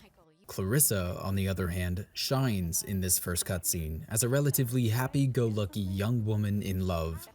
She's kind to Alex, kind even to Ren. Apparently the guy wrote a movie and wanted her in it, and half the script was an underwear scene. You might call it a descent into intimacy, but, you know, yikes, Ren. In the midst of their bonding, we get more very direct reassurance that Michael loves Alex and is the perfect brother. Michael, he loves you, like, a lot. I'm sure you know that, but he talks about you all the time. Oh, Alex did this, and Alex let the frogs out in science class. Isn't she hilarious? He just, he thinks you're a cool girl. So yes, wow, perfect Michael, a little boring, but also a gentler, kinder, more empathetic and sympathetic Clarissa. She's aware that Alex has been missing her brother since she and Michael are spending all their time together, and she's taking this moment to express her gratitude and reaffirm her brother's love for her. It's sweet. We can see how much Michael's death has changed her. Well, now you know, Jonas. Don't die and everything will be fine. Having said that, I do think it's important that we resist the urge to instill this binary understanding of character, separating Clarissa into a pre-Michael's death nice character and a post-Michael's death grumpy one. That's too steep a reduction, I think, and in a subsequent loop, a conversation with Nona reveals that there is still so much kindness in this young woman. This is partly why Oxenfree's character work is so effective for me. It lets its characters be three-dimensional. Our understanding is complicated, not just changed. We witness her kindness in a more innocent time, and it becomes all the more stirring that Clarissa can still find that after Michael's death in her friendship with Nona. She's still trying. More on that in Loop 2. When Clarissa leaves, Michael asks for Alex's approval for his relationship. If you give it, they stay together, and if you don't, they'll end up breaking up. This is the moment we saw a version of Alex reference back at the lake, and in my playthrough, I tell him to stick with it since it's making him happy. The sequence ends with Michael jokingly asking for his jacket back. The bright red jacket Alex has been wearing all night was his, apparently. It's kind of sweet. I like that beat more than probably anything else in this sequence. Alex is dropped back into the present, and the gang meets up by the gate to Maggie Adler's house. They pop it open with their fancy new radio and enter the Adler mansion to search for the boat keys. Instead, they find Clarissa. Finally. Clarissa, Oh, God, Jesus. you scared me. She's very dismissive if you ask her how she got over the super huge locked gate. Apparently she jumped it, so she doesn't have the fancy radio lock. But nobody asks her how she got into the house, which is also radio locked. We're already primed to be suspicious of her, and this is just increasing the tension a little more. Frustratingly, we can't act on that suspicion. We have to let this ruse play out. As the gang search the house for the keys, they stumble across the remains of Maggie's obsession with the sunken. A bookshelf full of books on physics and world religions, a map of the universe, spiritual trinkets. It feels personal for her, and you'll only learn why if you find her letters. Alex finds the keys, but uh-oh, Clarissa is still possessed. What a surprise. And she creepily summons Alex down to the living room for another test, what they call the final part of her training. Refusal to cooperate will incur grim penalties, I'm afraid, but it's your choice. At this point in the evening, I was a little peeved with these poltergeists and decided to call their bluff. At the end of the first countdown, Nona's body vanishes and Clarissa says, Look at that. The little one's up and hit the silk. Hit the silk is apparently slang for parachuting from an aircraft, which isn't exactly ominous in either phrasing or implication, and Nona will be immediately returned afterwards, with a little sassy dialogue. And look, Alex, if you're ever getting asked to find someone's crap, less ghosts are gonna punish, not you, ask to tag out or something, cause God, that felt like my skin was getting pulled off. The Sunken's last question leads Alex to a picture of Maggie and another woman, and then they finally lay out their plan. See, you and your schoolyard chums are experiencing, well, this has sort of happened before. Maggie and Anna tried to sport with us many years ago, and, well, only one survived. And in the process, we discovered a way for us to return, so to speak. It just takes a little time, and a far-reaching tolerance for the ignorant. Wait, what? What happened to Anna? Let's leave it at the Poor girl didn't know what she was playing with. It doesn't matter. They're not an eternal recurrence. The waves. It's the waves, we think. And we will use those waves to absorb into your friends as sunlight blooms into flowers. And we will grow. And we will engulf. You can't do that. Think about what you're doing. We can do that, Alex. And what it seems your parents' 80 years has been for us, eons to know an existence without life. We tried it too quickly with Anna, but now we know to wait with Silk. We had to keep you here, on the island. And it will be a great honor, Alex, really, to carry us through this life. And on to the next. There has to be another way. Maybe I can do something with the radio. We never had our time. It was ripped from us. We watched the universe's conception fly to its demise over and over and over again. You don't know what it's been like. That is no excuse for stealing our souls. Well, it's the only excuse you're gonna get.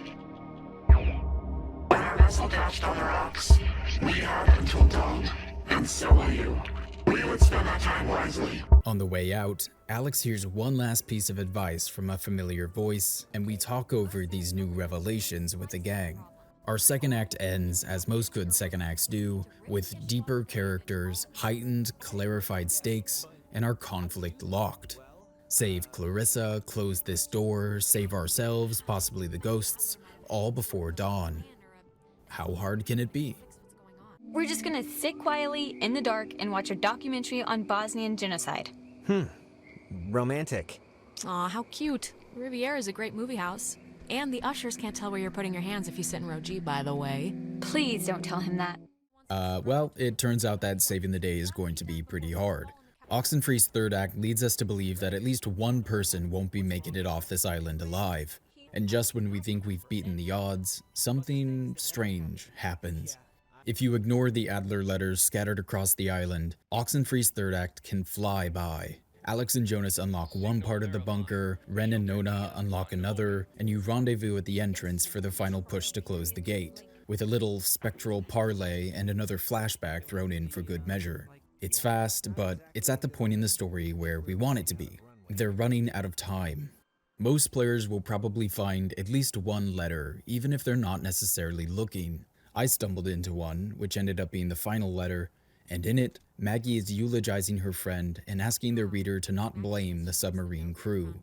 We're reminded one final time before the end that they, too, are victims. There's more to this story, a lot more, but it won't be found by this Alex in time. Back in the Epiphany Fields, when Alex opens the radio, she collapses, and we see a vision of Ren drowning. You went all red-eyed, like when we get possessed. I did? You stopped walking and started mumbling, and then your eyes lit up like little road flares. It only lasted like a minute, but we should hurry up and do this before the door on you opens any wider then.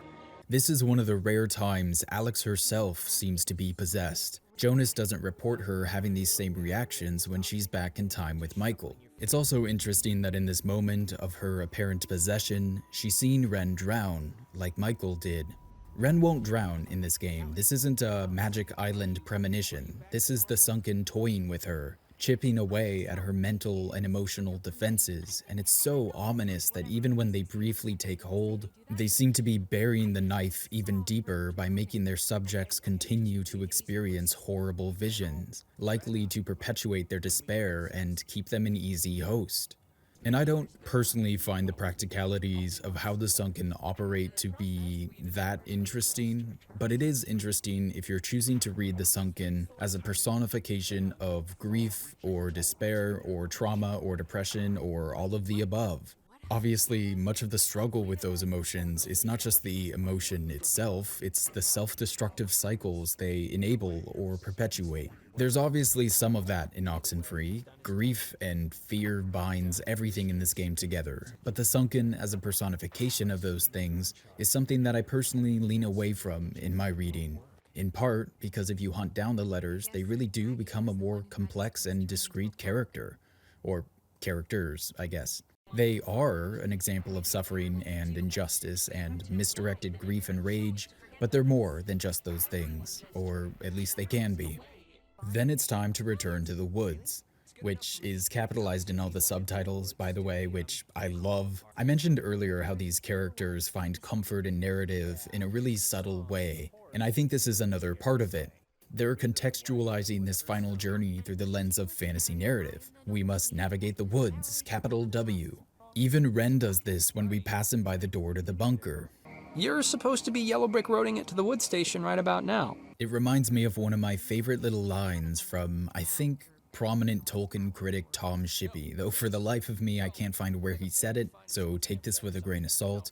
But I think he said, "The woods are for getting lost in, but also finding your way out of." And I've always loved that line, the way we can reframe these dark, daunting moments and look at them as opportunities for betterment, for demonstrating one's exceptionalism.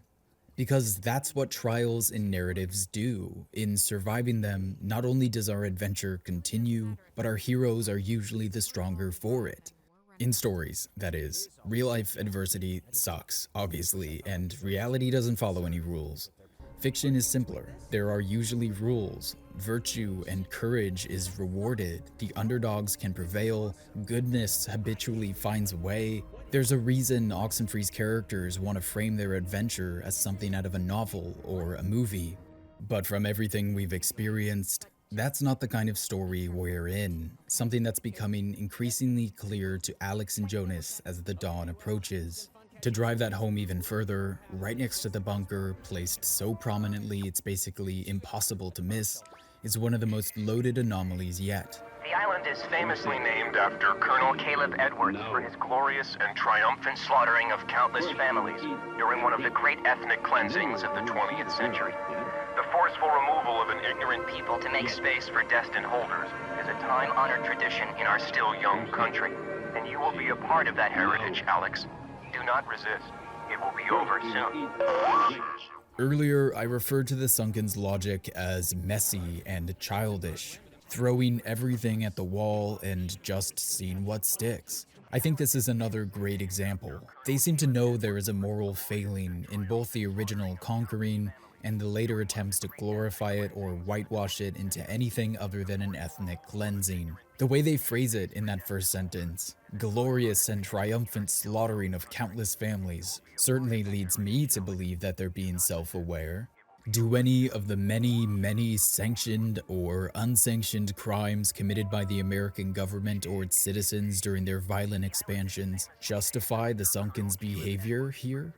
Obviously not, but they can't follow that logic to its natural conclusion because they know they won't like where it leaves them. They know it will mean they have to just let go. It's a kind of broken logic we'd probably find annoying from another kind of antagonist, but the Sunken are characterized as having that childlike mental state. Whatever happened to them after the explosion stripped them of their individuality and mishmashed them all together, seemingly combining their most potent emotions until they became this awful primal being of fear and rage. We'll see a final example of their increasingly desperate logic deeper in the wood. Alex and Jonas enter another time maze, and in it, we see Ren dead or dying a few different ways before the Sunken pull Alex into the cabin to bargain. I mean, does it really matter what happened? Either way, done is done. And done in this case is particularly done. Alex, we know you're in charge and we know your plan, and we also know that your plan won't work. It never does. So we have a proposition for you. A deal. A bargain, really. And you should take it. The offer is to let them keep Clarissa, and they'll let everyone else go unscathed. And I don't think many players are going to accept that. Certainly not in the first loop. Even if you don't feel empathy towards Clarissa, the fact that the Sunken are desperate enough to bargain like this at all shows that they're scared. They're scared of what Alex is going to do. Forget it. No deal. Everyone is coming home with me. Courage is not always the way, dear.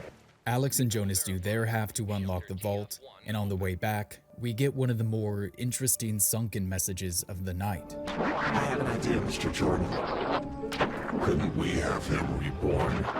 I think this is better unpacked later. They drop it, and it leads to my favorite Alex and Jonas interaction in the game. I just want to say, I think it would have been cool us living together for whatever, senior year. And I'm just glad I met you, that's all. I'm just glad we met. I'm glad too, okay? So there, it's out in the open, we're both glad. Okay, good. So, that's it. And now we can go back to the whole escaping and trying to live another day thing. And we're gonna be fine, by the way.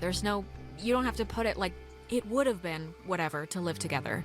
We are gonna live together, and you're someday soon gonna eat all the peanut butter, and when I go make a sandwich, I'm gonna be mad. All right. I adore this. I love this version of Alex's response. We're almost as deep in the supernatural world as you can get, and the way she's comforting the both of them is this appeal to mundanity, to the inconvenience of an empty peanut butter jar that feels so familiar, so comfortable and safe compared to this.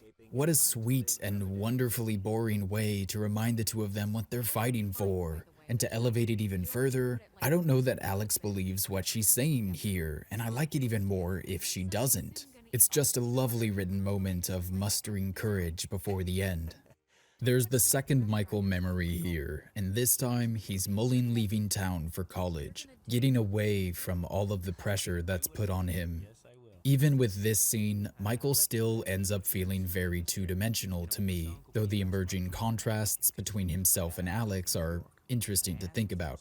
They both have a desire to leave their small towns, but they're conflicted about it, and they both seem to find comfort and insight in the words of their uncle, who said that when he did something similar, he said the hardest part was deciding what to take with him and what to leave behind. I don't think I find this as moving or as resonant as these two seem to, but I do think it connects back to Alex's adventure. This is the classic tension of a coming-of-age story, but it also applies more literally tonight. Ren is worried she's leaving him behind in life, and then you have the option to literally do that at the radio tower. The Sunken want to take Clarissa, promise that nobody will remember her and all of her friends will be saved, but leaving her behind feels wrong.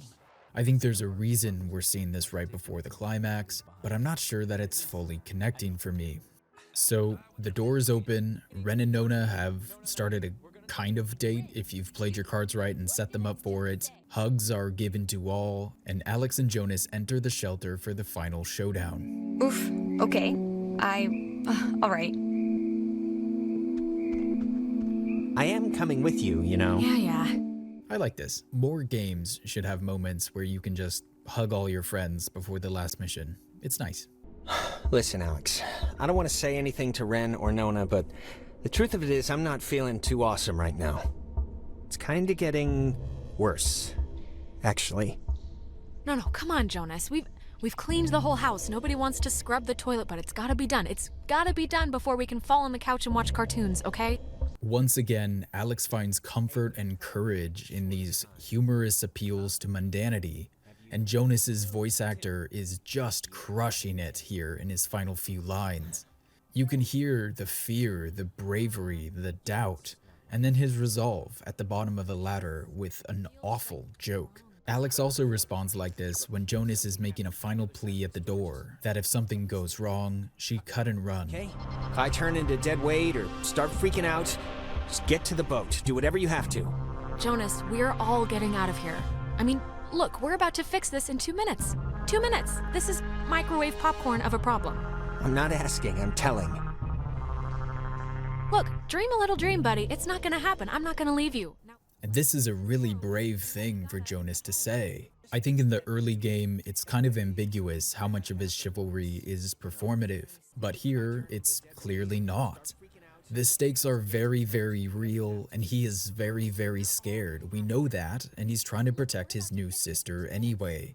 He also knows Alex by this point. He doesn't offer to do this for her, and he knows that the biggest risk to her safety is her doing something reckless to save her friends, which is exactly what she's going to do, but not before one of the game's creepiest, darkest moments, the final attempt to separate Jonas and Alex. Wait. Okay, you know what? There's like the 10th time we've heard this song all night. There is something going on with... Like, why would this specific tune be all over the place? I have to know what's going on before we head in there. Yeah, it's probably a trick, Jonas. The ghosts know we're closing in on booting them out, and they're throwing up distractions to distract you. Maybe you're right, but I mean, it's ghosts. And I'm not about to throw away the possibility this is something else. I'll be fast, but it's just too strange. All right, I know what you're thinking, and Jonas, I'm sorry, but chances are remote that this is like your actual mom calling you from the grave or something. Yeah, but how remote? Really? It's like breaking or something. Can you fix it? I mean, it's just so crazy to keep hearing this.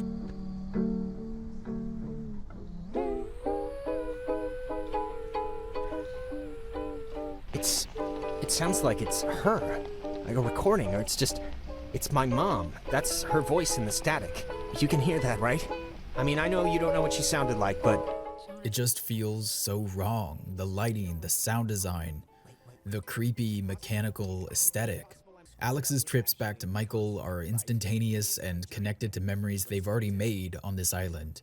This is just dark and sad.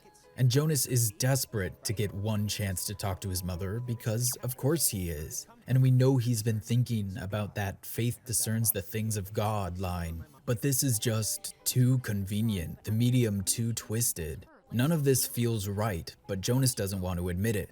It's just creepy and sad and haunting and a dark penultimate test for Alex. Right? God, she's like so close. Can you just try and tune in the signal? This tape player thing isn't even... I have no clue what's going on, but... It's too dangerous, Jonas. I'm sorry, but this could be anything, anyone. too dangerous. I mean, you've been using that radio to do everything all night, like a Swiss Army knife, like a spork, and suddenly this is too dangerous? Come on, I'm sorry, but please, can you try and understand what's happening here? But there's no definitive right or wrong answer here. Even if you trust this enough to let Jonas try, we see a brief flash of what looks like a suburban street, and then Jonas vanishes. It's not impossible that he's having an experience similar to what Alex had with Michael, it just seems somewhat unlikely. Alex and Jonas return to the cave, where the sunken monologue at Alex for a minute before disappearing with Clarissa to the other side of the gate. Alex gives chase using the radio, and the first thing she sees on the other side is this.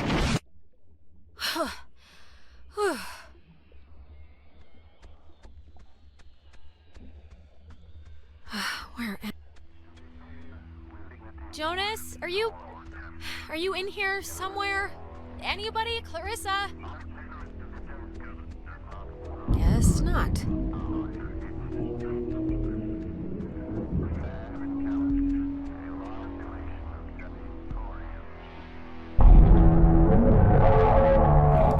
The sound design is so evocative here, from the relatively calm radio chatter to the hellish metallic scream of the explosion that cuts it all off. In the Adler letters, we learn the truth of what's happening here. The Kanaloa was in an accident and radioed Edwards Island for help, but their emergency message was cut off. Maggie received the shortened message and thought it might have been the result of an enemy vessel attempting to jam radar, and she warned a nearby friendly ship that ended up firing on the Kanaloa, detonating its experimental nuclear reactor and dooming 97 people to a fate worse than death. But now for the final-ish confrontation. Or you could just, leave. You know, there's still time to not be complete monsters about this and do the right thing here. The right thing? Oh, I'm sure it's very easy for someone like you to dictate terms when you've never really been challenged. God, you're so spoiled. You don't even know the cost of things. Closing the hole with your stupid toy. We'll spare your friends from our bloom, sure. But it will seal you up in here with us. You'll die with us, again and again. So think long and hard about those friends. Well, it'd be an alright way to go if it meant saving some people you care about.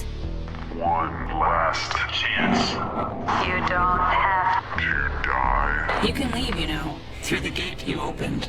And we keep the girl. Clarissa. So there it is. The right thing to do seems obvious, albeit scary and awful. If Alex sacrifices Clarissa, she's guilty of the same thing the Sunken are, using others to escape a fate that, justly or no, awaits her. The honorable thing here is to sacrifice herself and stop this if she can't talk the Sunken out of it. It would have been interesting to see a version of this climax where Clarissa can still break free for a sentence or two to communicate something to Alex. There's a chance that if they both had the choice, Clarissa would be the one trying to sacrifice herself, trying to get Alex to leave. But because Clarissa can't make that choice, making it for her feels wrong. This is also what makes all of Oxenfree's character building absolutely vital to the story. This climax works as well as it does because we've spent this entire game talking to or about these people. If this story ended differently, like, I don't know, following clues to a secret weapon that Alex can wield that barely saves the day, yes, it would be boring on its own terms, but it also wouldn't take advantage of all the character work this game has been doing. A climax about sacrifice does, because sacrifice is born from love. Alex is willing to do this to spare the people she cares about, the same ones we've come to care about over the course of this adventure, because of all those beautifully executed, seemingly casual moments of conversation. I love it. So, here we are.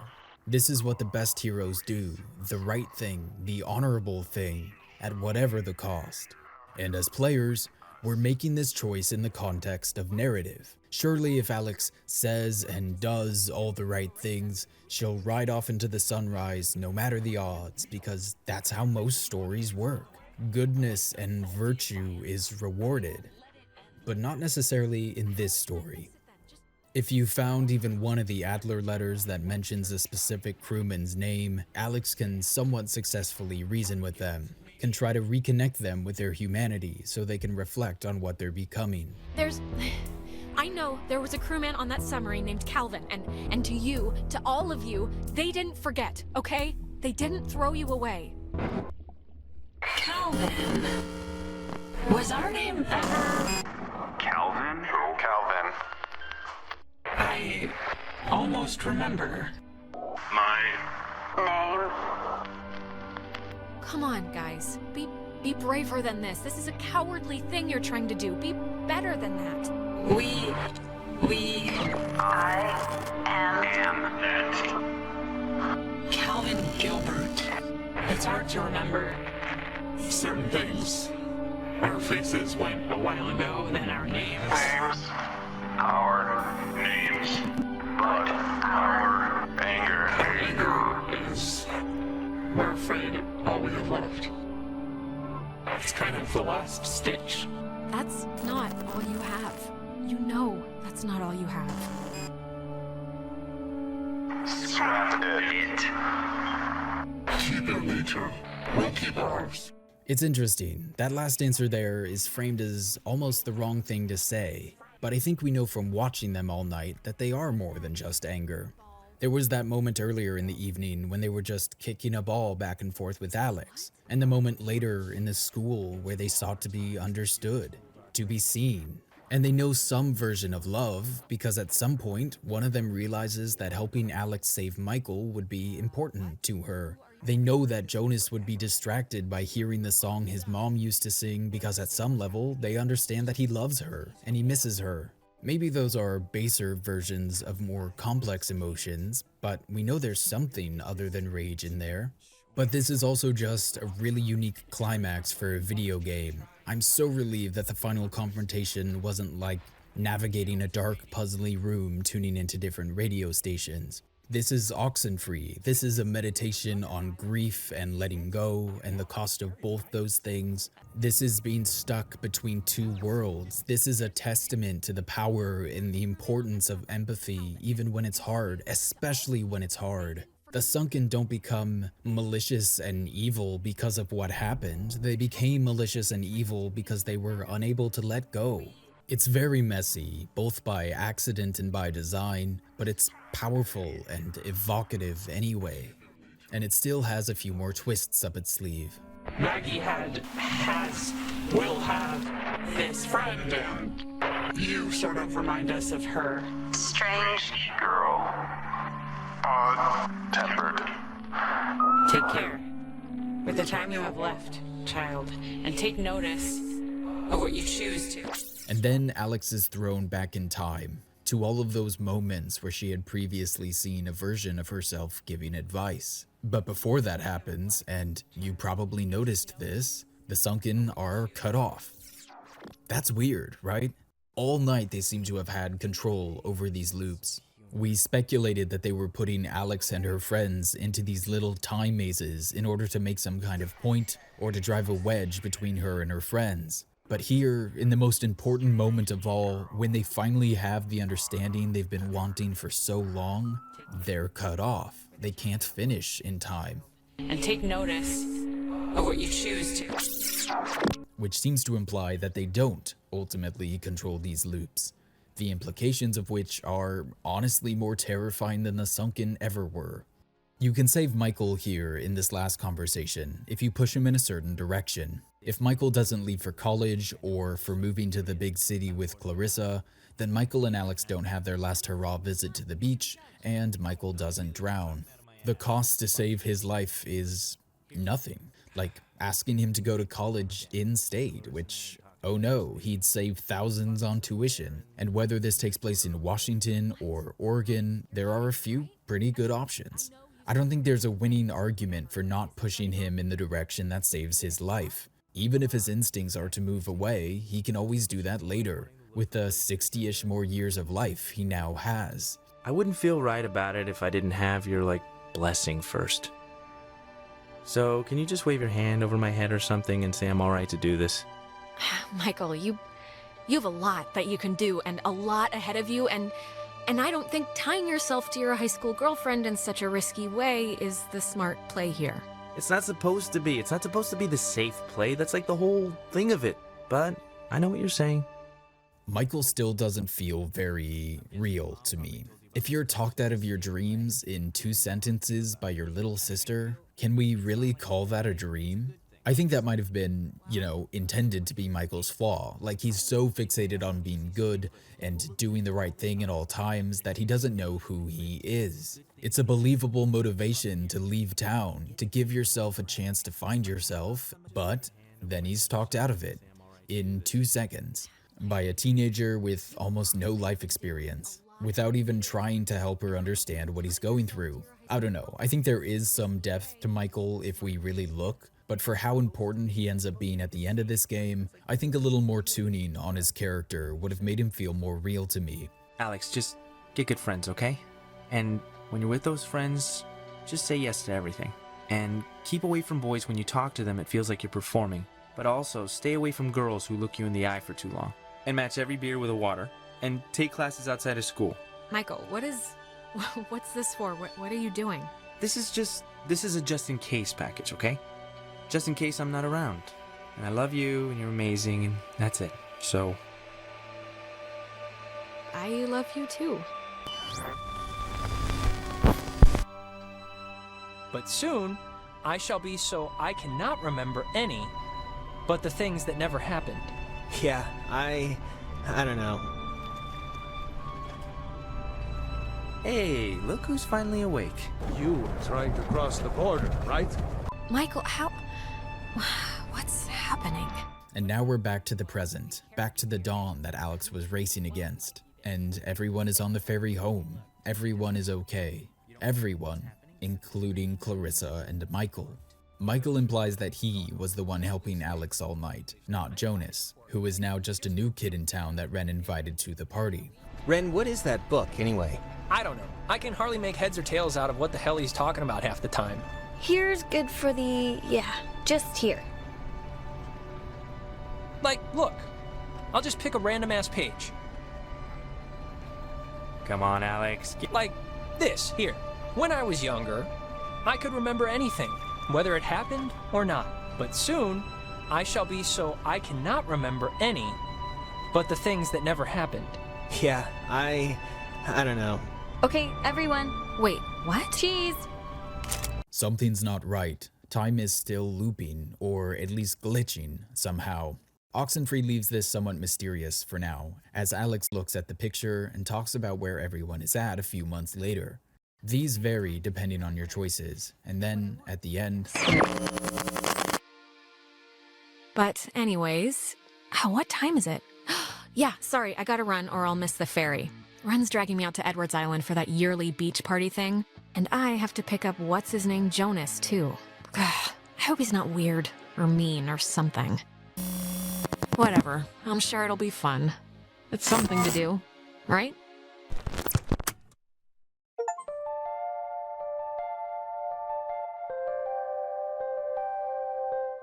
And so Oxenfree ends, kind of, with a final moment similar in tone to a lot of the 80s movies that inspired it. A send-off to the entire gang, recapping where they are now and what they've gone on to do after that fateful night. And it's pretty realistic. They're still close, but life kind of pushes you apart all the same. So there's a brief moment where the incident on the ferry home just seems like a little glitch, or a final, failing attempt by the forces on the island to trap Alex. And then time loops again, and Alex is on her way back to Edwards Island, not knowing the horrible fate that awaits her there. She didn't escape, this isn't over, and now there's the terrifying possibility that maybe there's no way it can ever be. So the story isn't finished, but the first loop is, and I wanted to pause here because I think that Oxenfree's structure is praiseworthy. This is not necessarily an incomplete story if you only play it once. There is a satisfying first act, second act, third act. Our protagonist grows from a grumbling tag-along to a brave and insightful hero, ready and willing to sacrifice herself to save her friends. The vast majority of the dialogue is good or great. Most of these characters feel real and worthy of Alex's sacrifice. The game doesn't need this time loop twist to be compelling. If this was it, if Alex rode off into the sunrise, we'd probably note the thematic dissonance after a night full of dread and grief. But there would be enough here that I still think we'd call Oxenfree's story successful. Winning the day with the power of kindness, goodness finding a way despite everything would be, you know, a choice, and maybe not a great one, but the innovative organic dialogue system, the dozens of little conversations that ascend or descend into interesting, vulnerable, or deflective places. If it ended here, there'd still be a lot to love about this game. But of course, it doesn't end here. Alex is going back to the island, and we're going with her. It's You again. you'll Give up the struggle to live to escape. eventually. In our discussion of the first loop, I try to focus on the narrative fundamentals: conflict, character, and dialogue. Loop 1 is a well-structured story. It's reasonably well-paced. It leaves a lot unsaid while still being enjoyable on a surface level. We talked about a few of the more explicit pieces of foreshadowing or illusion, but for the most part, I just wanted to explore and celebrate the competence that's on display here.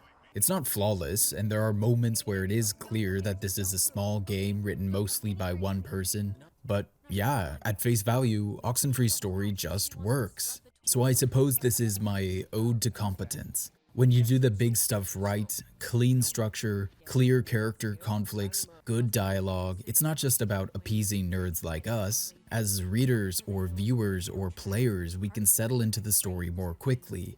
The structure becomes invisible, and our minds wander to the more interesting questions or ideas that the narrative provokes. So now that we've discussed the big things, let's talk about the fun little stuff here on the second loop, starting from the recontextualized ferry ride on the way to the island. Alex? Hey, still with us? You haven't said anything for like 10 minutes. Man, sorry, but this is so familiar. Like, I don't know, I feel like you've said all this before. Now that we know what the night entails, suddenly this journey feels like the first part of a descent into the underworld. The ferry and its shadowy driver now feels like an homage to Charon and the River of Styx, and I've seen folks on Reddit mention that the dialogue reveals the driver's name is Karen, which feels pretty deliberate. I didn't get that in my footage, but if I can find someone who did, I'll try and add it in. Who's driving this? That's Sea Captain Karen. She's doing us a favor. You'll notice we're the only ones doing the voyage. How you doing up there, Karen? Water is also very often associated with birth or rebirthing imagery, and that's essentially what's happening to Alex every time at the start of these loops. There's also theories out there that Ren, Alex, and Jonas are dead already, and that's kind of where we're picking up. Apparently one of the radio stations you can tune into on the ferry or early on the island mentions a car accident that killed 4 people. I don't find that theory compelling. I mean, it's a cool idea, but I don't think there's enough clues or pieces of subtext to really support it. Clarissa and Nona arriving at the island at a separate time together is the place where that idea breaks down for me. I think the earliest public poster of this theory, at least that I could find, was Reddit user Snicklefrost on the Oxenfree subreddit, who pulled together the clues they found and includes a lot of the religious symbolism as supporting evidence. That's linked in the description if you're curious. Back on the island, if Alex accepts Jonas's offer of a cigarette, which I did on a second loop, she starts wheezing. She doesn't smoke, you know, she's not used to this. That hasn't magically changed on a second loop, which I thought was a nice touch. Here's the smoke if you want it.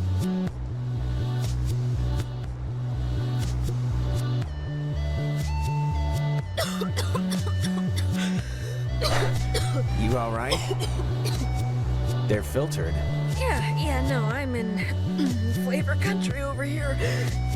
Also, interestingly, Alex knows what Jonas is going to say here. She has some awareness of the events of Loop 1, so you can sort of bypass the conversation. What's cool about it is that you don't get the added love and trust of Jonas if you do this that you do if you stop and listen to him. Which is also a great detail and just shows Oxenfree's attention to how humans communicate.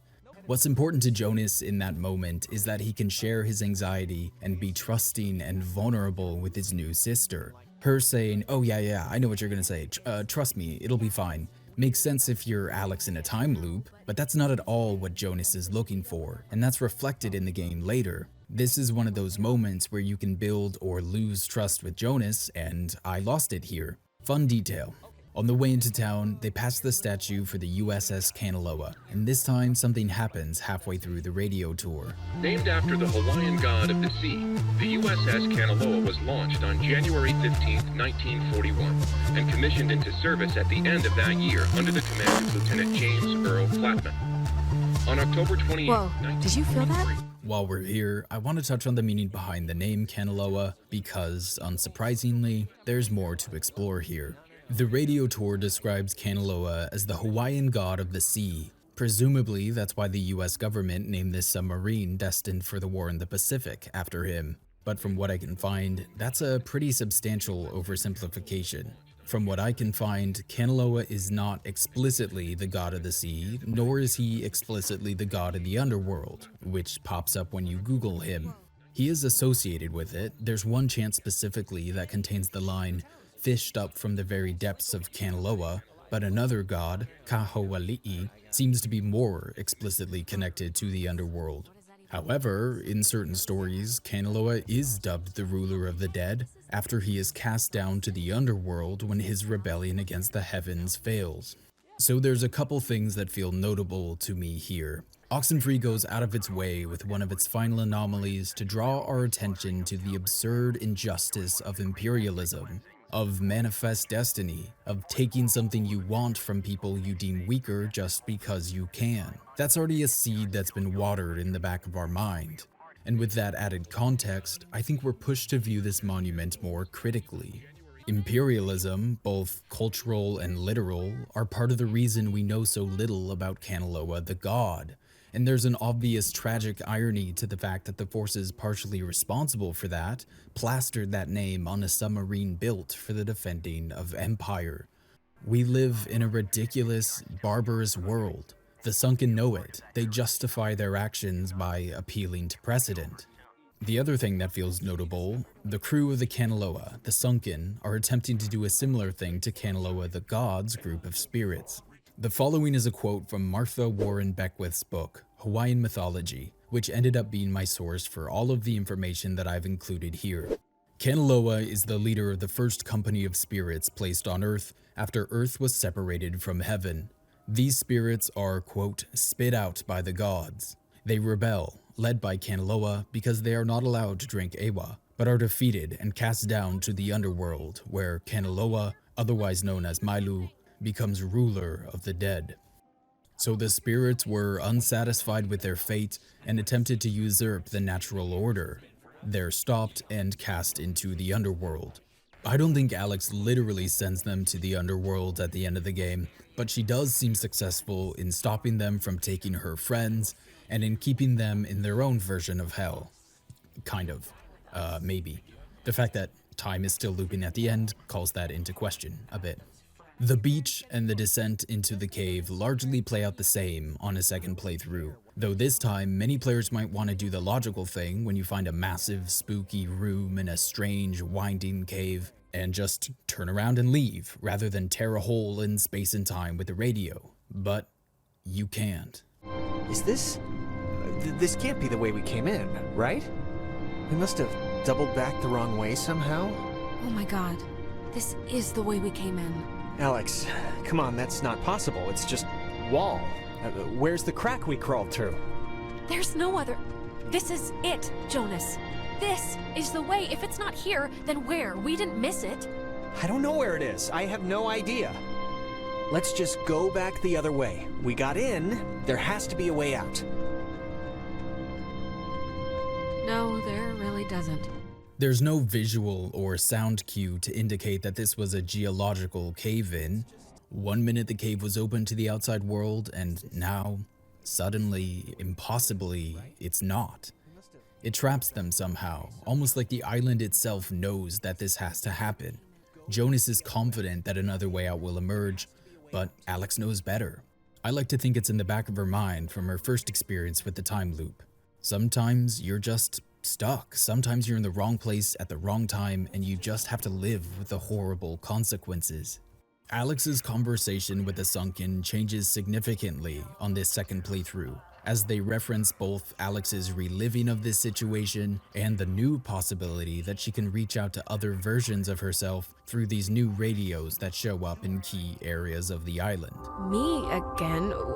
What do you mean?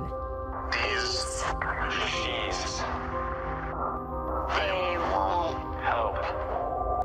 Other can't help. They can't be helped. Not if we are unhelped. These machines? What machines?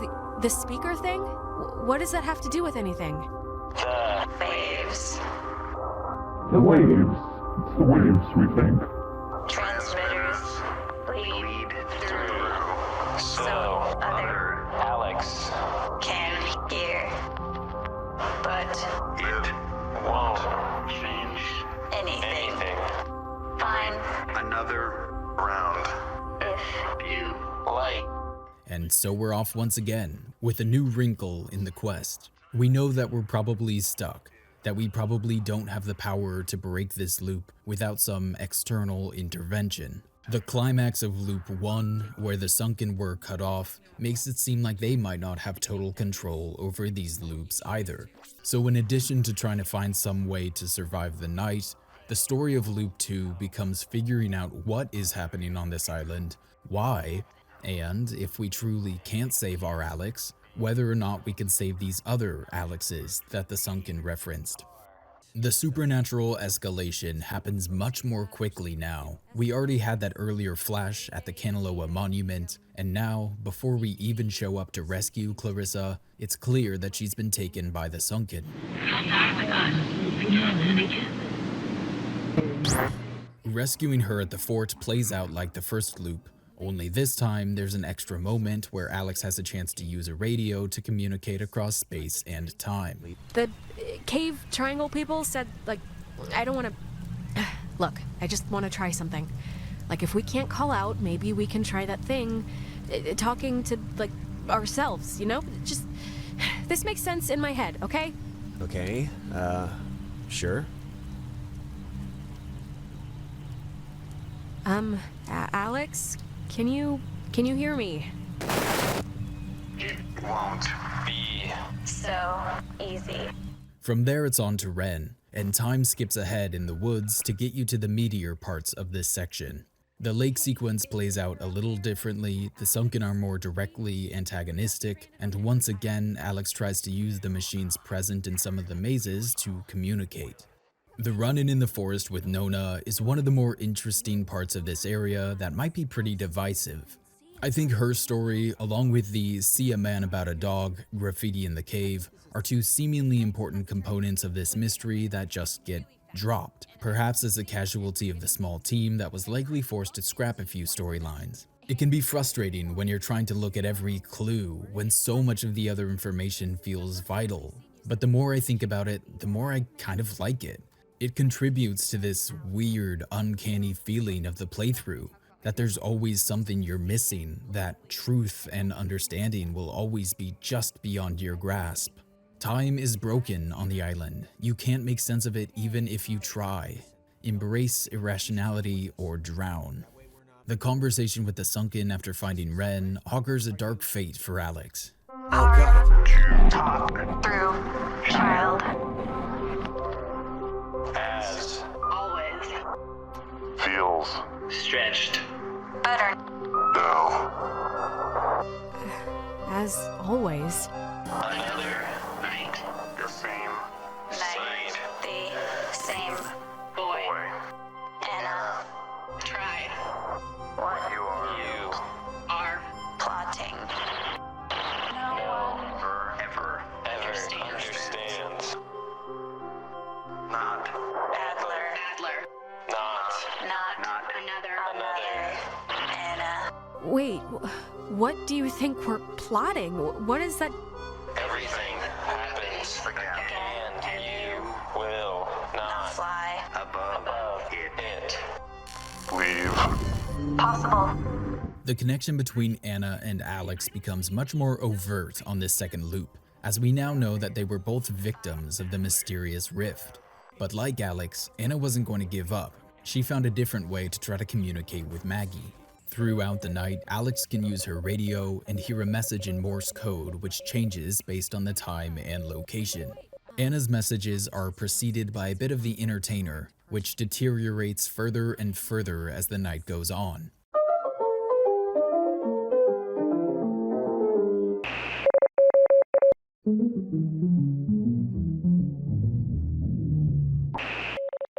Back at the game's release, fans recorded and translated Anna's messages. I found these transcriptions on the Oxenfree wiki.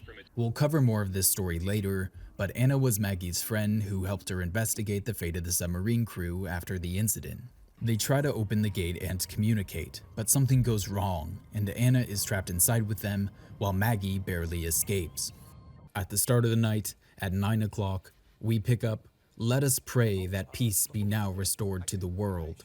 And that's not a generic line of faith, that's actually a direct quote from US General Douglas MacArthur from the Japanese Ceremony of Surrender back in 1945. Interestingly, that's only the first half of that sentence. It ended with, "and that God will preserve it always."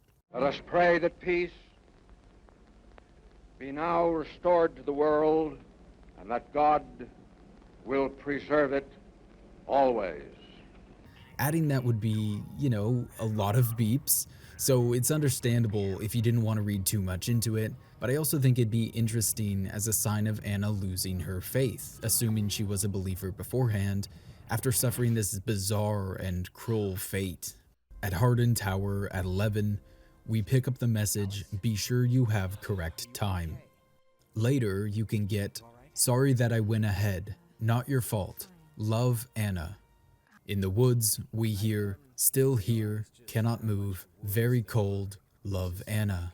In the school, she sends, "Getting scared, losing things, love." They're honestly heartbreaking, and the end feels hopeless. Her communication breaks down even more to, quote, "losing but lug hand," and, quote, "love and," before her last message of, quote, "Do you want to play, banana?" Her consciousness deteriorates, just like the sunken, but that last banana is close enough to Anna that it's clear she's still fighting, still desperate. Even trapped in that horrible place, she's sending love to Maggie, sending reassurances, and fighting to maintain her sanity. It's just a beautiful subplot. Her perseverance and grace and love in the face of inescapable doom is inspiring, and Alex is going to be familiar with those circumstances all too soon. After the gang meet back up at the communication tower, I ended up taking Nona to town with me on the second loop. Both Jonas and Ren are acting like children here, so leaving them to stew in their own emotional mess felt pretty satisfying. Nona, wanna come with me? What? Really? I mean, I guess. Why This are you isn't- making me shack up with this guy? Why? This is why. Easiest question I've been asked all night. And Nona has a lot of really interesting dialogue here, including a sweet story she shares about Clarissa. I was thinking about, I'm worried about Clarissa and, I was thinking about my last birthday when, actually, sorry, never mind. This has nothing to do with anything. I'm just in a fog right now. Sorry. No, come on, I want to hear this. It was last year, your birthday. Go. Just, this was when Nicole was in her car accident, and so of course we cancel and go visit her, and I'm not gonna pout about that. It's common decency, it's fine. But afterwards, after this totally emotionally draining night, Clarissa still came over and surprised me with this huge cake. And we stayed up and watched all my favorite movies, and she didn't have to do that. That's sweet, actually. Anyways, my birthday's in 3 days, and I just hope she's okay. That's all. We'll find her, Nona. We're not leaving without her. Yeah, I know. I already think most players weren't going to feel great about the idea of sacrificing Clarissa, but this is another really strong moment for her. We talked about her kindness back on the beach with Michael. She was warm and sweet, but it's easier to do that when life is going okay. It's harder to find that kindness when you're in a much darker place. But she does. She's devastated by Michael's death, but it hasn't broken her. The kindness, the thoughtfulness is still there. There's an interesting thread to pull here about how much we let tragedies define us. I think it connects the Sunken, Alex, Clarissa, Jonas, and Maggie. Maggie makes protecting others from the Sunken her legacy, and she's largely successful.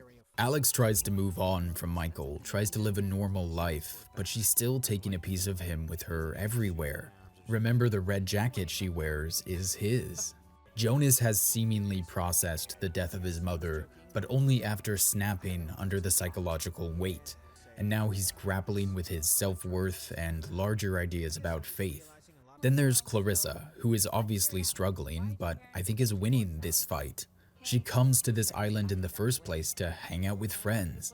We learn that even after Michael's death, she's still been a tremendous friend to Nona. And even if you do a run-through where you can't save Michael, she still goes on. She still leaves town to study English, I think. Then there's the Sunken, who literally are defined by what happened to them. They sunk. Okay, I guess everyone sinks in a submarine, it's literally the point of them, but you know what I mean. Their old identities are erased by their tragedy, and the key to getting the best ending is helping them remember who they used to be. I don't think Oxenfree is pointing to one character or one subplot and saying, this is the definitive interpretation of grief. Rather, I think different people will find different parts of this story effective or closer to their personal experience. Closer to town, Nona shares that she too has the feeling like all of this has happened before. Do you at all have the feeling that we've done this before? Like come to the island and almost die? I mean, I know we haven't, but it just kind of feels like we have. In a weird, drunk, can't remember sort of way. Yeah, I don't know. I've had like goose pimples since we got off the boat, and everything the ghosts have said, and it's almost like I know what you're gonna say before you say it. I won't test you. Okay, I lied. What am I gonna say right now? Ugh, God. Nona, I don't know. Ghosts suck. Actually, I just realized I don't even know what I was gonna say, so maybe I would have. The Clarissa encounter plays out in a similar way, and soon we have the new radio and make for the Adler mansion. On this run, I was also making sure to find all the Adler letters, one of which you'll find right outside the antique store, which reveals that the Kanaloa was destroyed by friendly fire. Back at the start of the video, we flagged the monument's claim that the ship had been sunk by a Japanese sub-chaser only 25 miles off the coast of Washington. That's a lie, clearly. It seemed pretty implausible at the time, but the Adler letters confirm it. This was a cover-up. I do like the idea that this whole situation could have been avoided if Ren, I don't know, invited his quiet friend Daniel or something on the trip. Anyone who's played Axis and Allies or Hearts of Iron would have been like, hey, this is bullshit, no way this happened. Something is up on this island. And this whole night might have gone differently. Tragically, of course, that's not going to happen across any timeline, because that would require a player of grand strategy games to leave their house. And speaking of houses, in the Adler mansion during the test, Clarissa mentions that Alex has done this many times before, implying that just because this is our second experience of the loop doesn't necessarily mean that it's Alex's.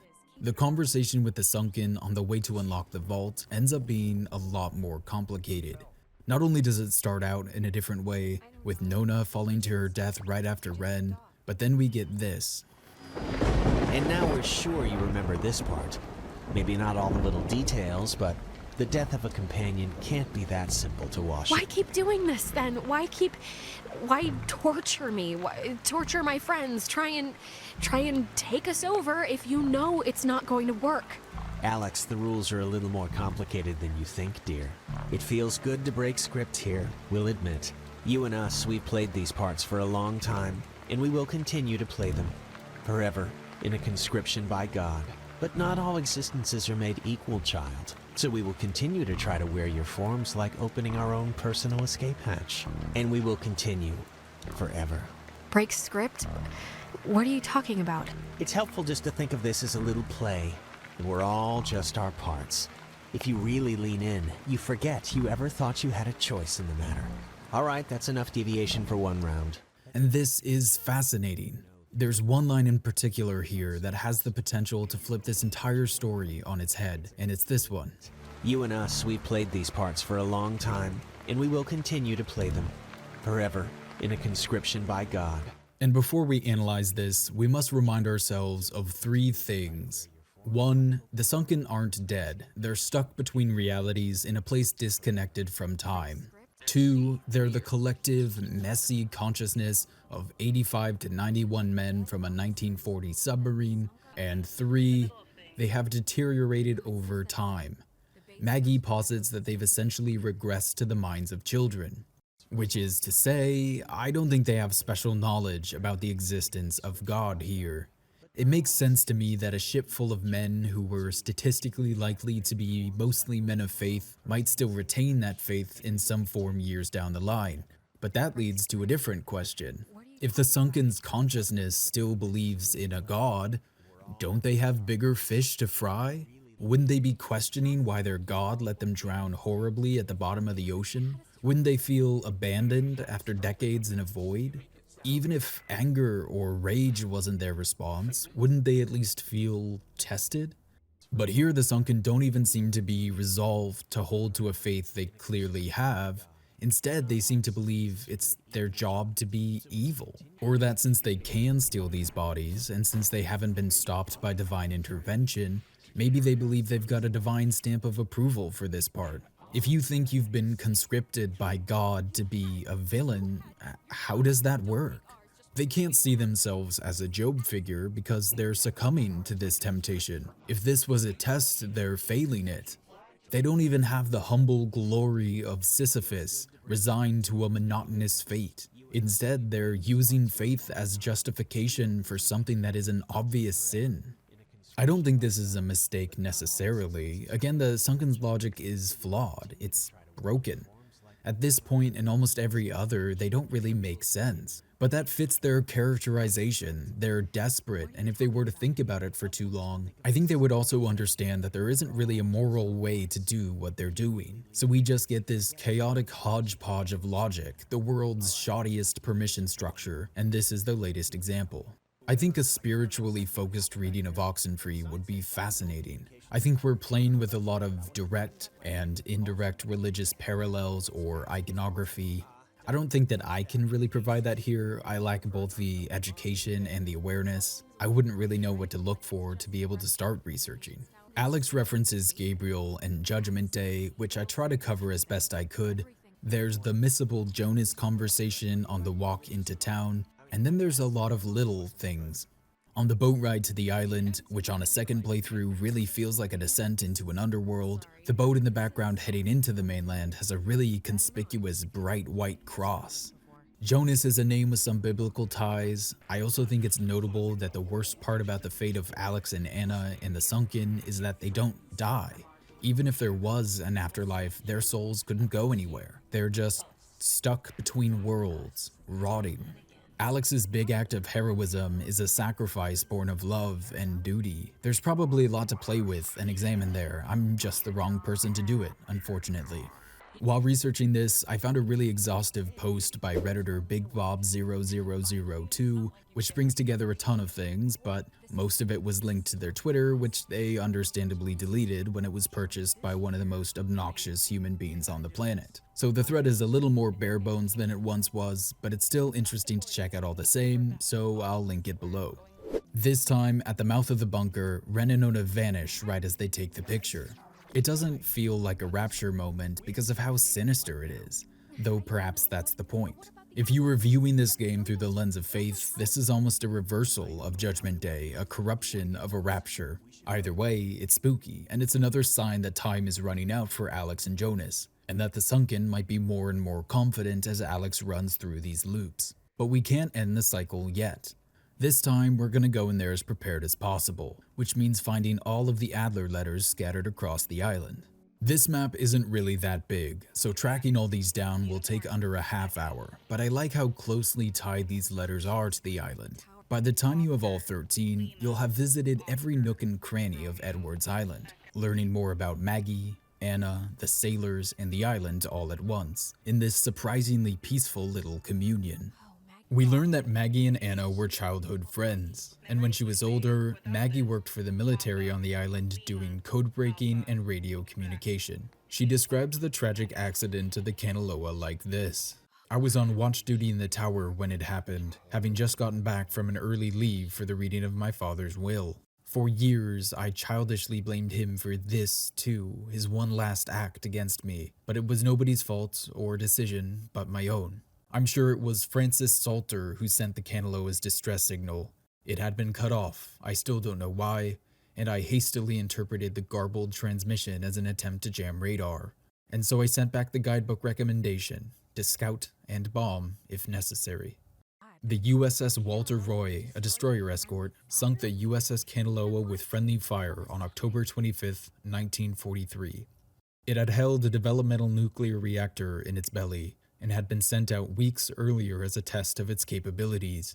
Relatively few even knew of its existence, which tripled the base's confusion when the submarine's communications had been cut. No one outside a handful of us would ever know the truth. My favorite bit in all of that is her reference to her father's will, how just this one little mention of it here tells us so much about both that relationship and the way she wrestled with the consequences of her actions. Even in these optional letters, we're just weaving these lines of grief and duty and responsibility and loss. And we can connect Maggie's grief and rage to Alex's or Clarissa's. If we wanted, we could simplify Oxenfree down to a meditation on grief and loss. And I think that's valid, it is that, but I almost like it better as just a tragic mess.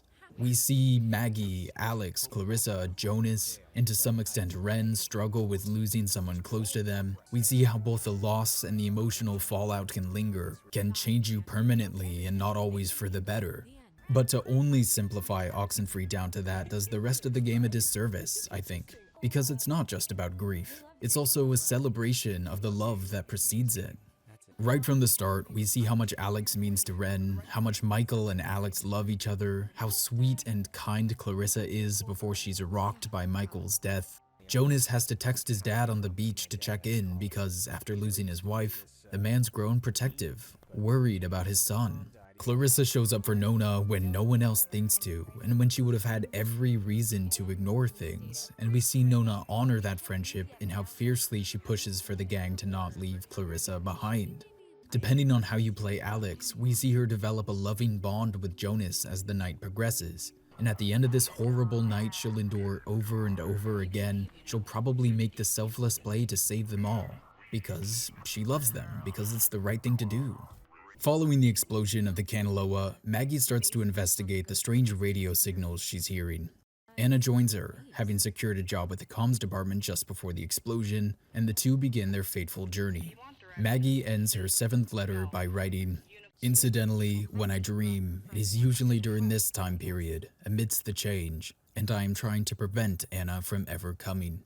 The best way she can think to save her friend was to prevent her from ever coming, something that I think gives Alex an idea as she reads this. Okay, while doing the VO for this, I'm realizing that I keep referring to the Maggie-Anna relationship as a friendship, because that's all we have textual confirmation for, but between the photographs, Anna's moving across the country to work with Maggie, and then Maggie's utter devastation when something goes wrong, you know, it could be a powerful friendship, but it's also absolutely valid to read this as a romantic relationship they likely had to hide. So after years of work, Maggie and Anna finally find the cave. We successfully tuned in to the source of the temporal tear and spoke, albeit briefly, to Henry Griffin, an SOC sergeant who died on the sub, but the power overwhelmed my dear Anna, and she was absorbed into its ridge. All that remains there now is the flickering hue of a partially open gate, a window to a perpendicular space that seems to have augmented the submarine's call. But of all my regrets, perhaps the deepest is knowing Anna's last vision was of me fleeing from her in terror. So they failed. Anna is trapped, and nothing in the letters implies that Maggie was able to find the messages in Morse that Anna had been sending out. Maggie spends her fortune fighting to keep the island uninhabited, to keep the people safe from the sunken trapped in the cave. In 1975, Maggie anonymously started the petition to fund the Sentinel statue, calling it a marker, maybe, for the hope I once had to help people. Remember, the radio tour called this a reminder of the fort's original intent, a beacon of harbor defense, ever watchful of enemies both foreign and domestic. And it is that, to some, but that interpretation cheapens Maggie's more noble idea, I think. If there's one idea in this second loop that's important to track, I think it's purpose. We see how Maggie finds purpose both after the accident, in how she communicates with the Sunken, and then in the wake of losing Anna, where she tries to protect the world and keep something like that from ever happening again. And she succeeded. She kept the island as safe as she could. She dies of old age only days before Alex and her friends show up. The Sunken fail to find a noble purpose after the accident. They rot and warp and fester until the only thing they can think to do is lash out, take, rage against their fate at the cost of other people's lives. In the wake of Michael's drowning, Alex tries to honor his legacy by not giving up after losing her brother and best friend. She's clearly listened to the corny advice we saw him give her. She's still working hard, she's planning to go to college. She's trying to find moments of joy, and she probably wears his jacket almost every day. Clarissa has been fighting a similar battle, and we know from her moments of kindness with Nona that she's also succeeding. And now we have this new wrinkle. The core tragedy in Alex's life is not Michael's drowning. Depending on your interpretation, she undoes that. It's that she can't make it off this island. The first loop trapped her, and if she can't break out of it, then she's essentially forced to find a way to live with it, to find courage and purpose and joy. Or she can give up. Finding or creating purpose and joy amidst the monotony is not really a coming-of-age theme, I don't think. Instead, it strikes me as a much more adult concept. This time, when Alex descends into the cave again, she's doing it with the knowledge that this has all happened before. To another Alex, or Alexes, we don't know, and to Maggie and Anna. Maggie and Anna were reaching out with love and compassion, and Anna was claimed by the Rift all the same. Virtue will not be some deus ex machina here. We've tried that, it's not that kind of story. This time, when she finds one of the radios, she sends a message to herself. Alex, this is Alex. And listen, don't come to Edwards Island. Whatever you do, just don't come here. Stay home. Stay safe. This time, I let Jonas talk to the thing he thinks is his mom, and he vanishes. It's left ambiguous whether that means we were successful. I still think it's a little too ominous, too good to be true. So Alex faces the Sunken alone this time and makes a similar plea. There's still time for them to do the right thing, for them to leave their anger behind or find something else to hold on to. And then, much like the first time, we're cut off before our ultimate closure, and Alex is thrown back in time. There's a lot of fun details in the background of this sequence. There's the Think Void poster with the spectrum imagery. That's obviously a nod to Dark Side of the Moon, but also Alex is experiencing this after entering a hole ripped in the fabric of space and time, so she's been thinking about voids quite a bit. Then there's Dead Face with creepy teeth all over it. That seems like a Dead Space reference, but there's no, like, gaming console in this room, so I don't know. Meanwhile, Michael's room fits what we know of his character perfectly. The bed is made, a series of pennants hang from the rafters, the walls are empty, his desk immaculate. This is the room of the perfect son, the perfect brother, the man who doesn't seem to know who he is or who he wants to be. And it's a perfect triangle, lit in this warm glow, just like the window of the spectral cabin next to Clarissa when they're having that last conversation. So, is this real? It doesn't feel like any of the other flashbacks, and the boat ride afterwards feels too happy, too storybook. And then we end on that quote from Mark Twain that draws our attention towards the imagined reality. When I was younger, I could remember anything, whether it happened or not. But soon, I shall be so I cannot remember any, but the things that never happened. I avoided unpacking this earlier because I think it comes into sharper focus on subsequent loops. This is a line that Mark Twain included in his autobiography, but what's really fun about it is there are multiple versions of this line depending on the year. He's writing about his memory deteriorating. The line Wren reads omits a crucial middle part from a version of this line that came out in 1924. When I was younger, I could remember anything, whether it had happened or not. But my faculties are decaying now, and soon I shall be so I cannot remember any but the things that never happened. That's the third revision of this line, from a version of Twain's autobiography published 14 years after his death. If you're curious about this, I'll link a really thorough investigation of this quote and its evolution in the description. For our purposes, I think it's really interesting that we're closing on a quote that's thematically resonant in its content and in the fact that it's been changed multiple times when Twain or his publishers revisited it, the same way Alex and her friends have changed as we've revisited them. And if Alex is trapped with the Sunken, her faculties will start to decay the same way theirs did. But Ren is also reading a book that incorrectly quotes Twain, and if this was a Mark Twain autobiography, why is he challenged by it? It adds to this feeling of something being off, this all being a little too weird and a little too happy. Even if this is real, Alex's escape proves to be a false one. For my money, I think the Sunken were being honest, that Alex did seal the rift, but at the cost of trapping her in with them, and they're creating these visions or showing her an alternate reality, something we've seen them do before, to ease her suffering after she gained their respect and affection. I don't know if Michael can be alive or not, but I don't think this version of Alex is ever going to find out. Michael's story is interesting too, especially here on this last boat ride. It has shades of the Orpheus myth. The Greek hero loses his wife, Eurydice, to a snake bite, and he descends into the underworld to get her back. In most versions, he brings his harp. Like Alex, he has an instrument, and he's allowed to take Eurydice out of the underworld as long as he can make it to the surface without looking back at her. When they're almost there, the sun in view just like here, Orpheus can't help himself. He turns back and Eurydice vanishes. Whether this Michael moment is real or not, we get a very similar tragedy.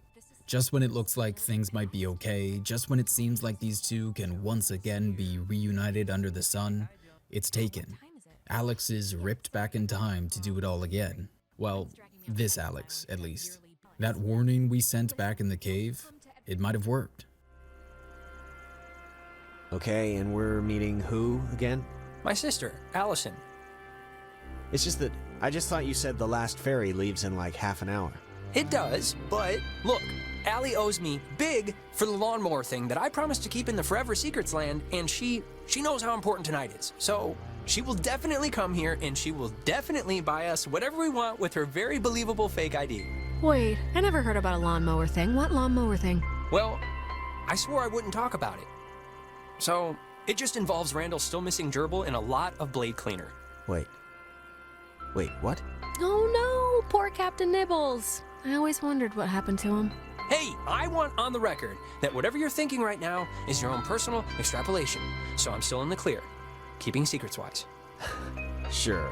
I heard something about an island. Don't spoil it. Don't spoil it! I want to give you like the grand summation once we're underway. If Allie would ever get here. Okay, here's the... Okay. Alex, bring out the radio, tune to a random station, and if somebody's talking, we'll give her another 5 minutes. But if it's music, we'll break off now. We'll let the stupid universe decide if stupid Allie is gonna get here or not. Well, all right. I guess that means... Alex, this is... Alex, and listen, don't come to Edwards Island. Whatever you do, just don't come here. Stay home. Stay safe. Wow!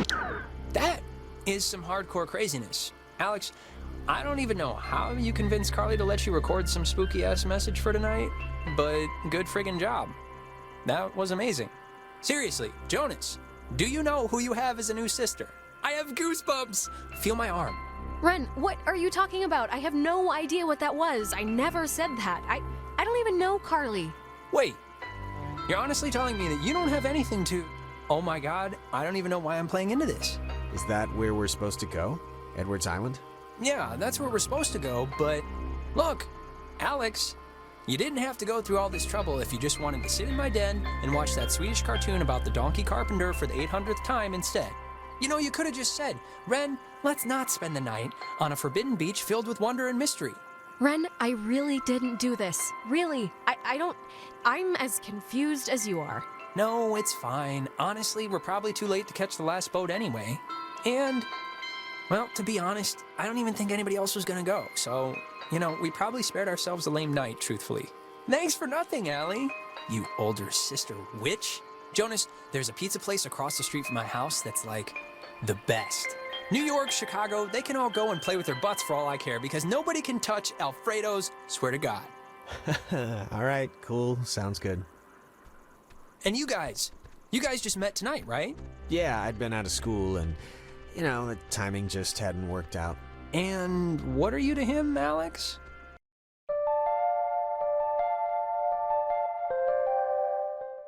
And so this Alex, Ren, and Jonas never go to Edwards Island. Nona and Clarissa presumably sit on the beach all evening, drinking cheap beer and watching the waves.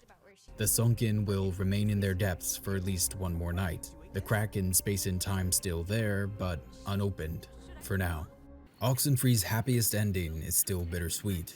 This small victory has come at the cost of another Alex somewhere out there, spending eternity down in the depths of space and time, her mind rotting and eventually joining this wretched amalgamation of once brave men and women.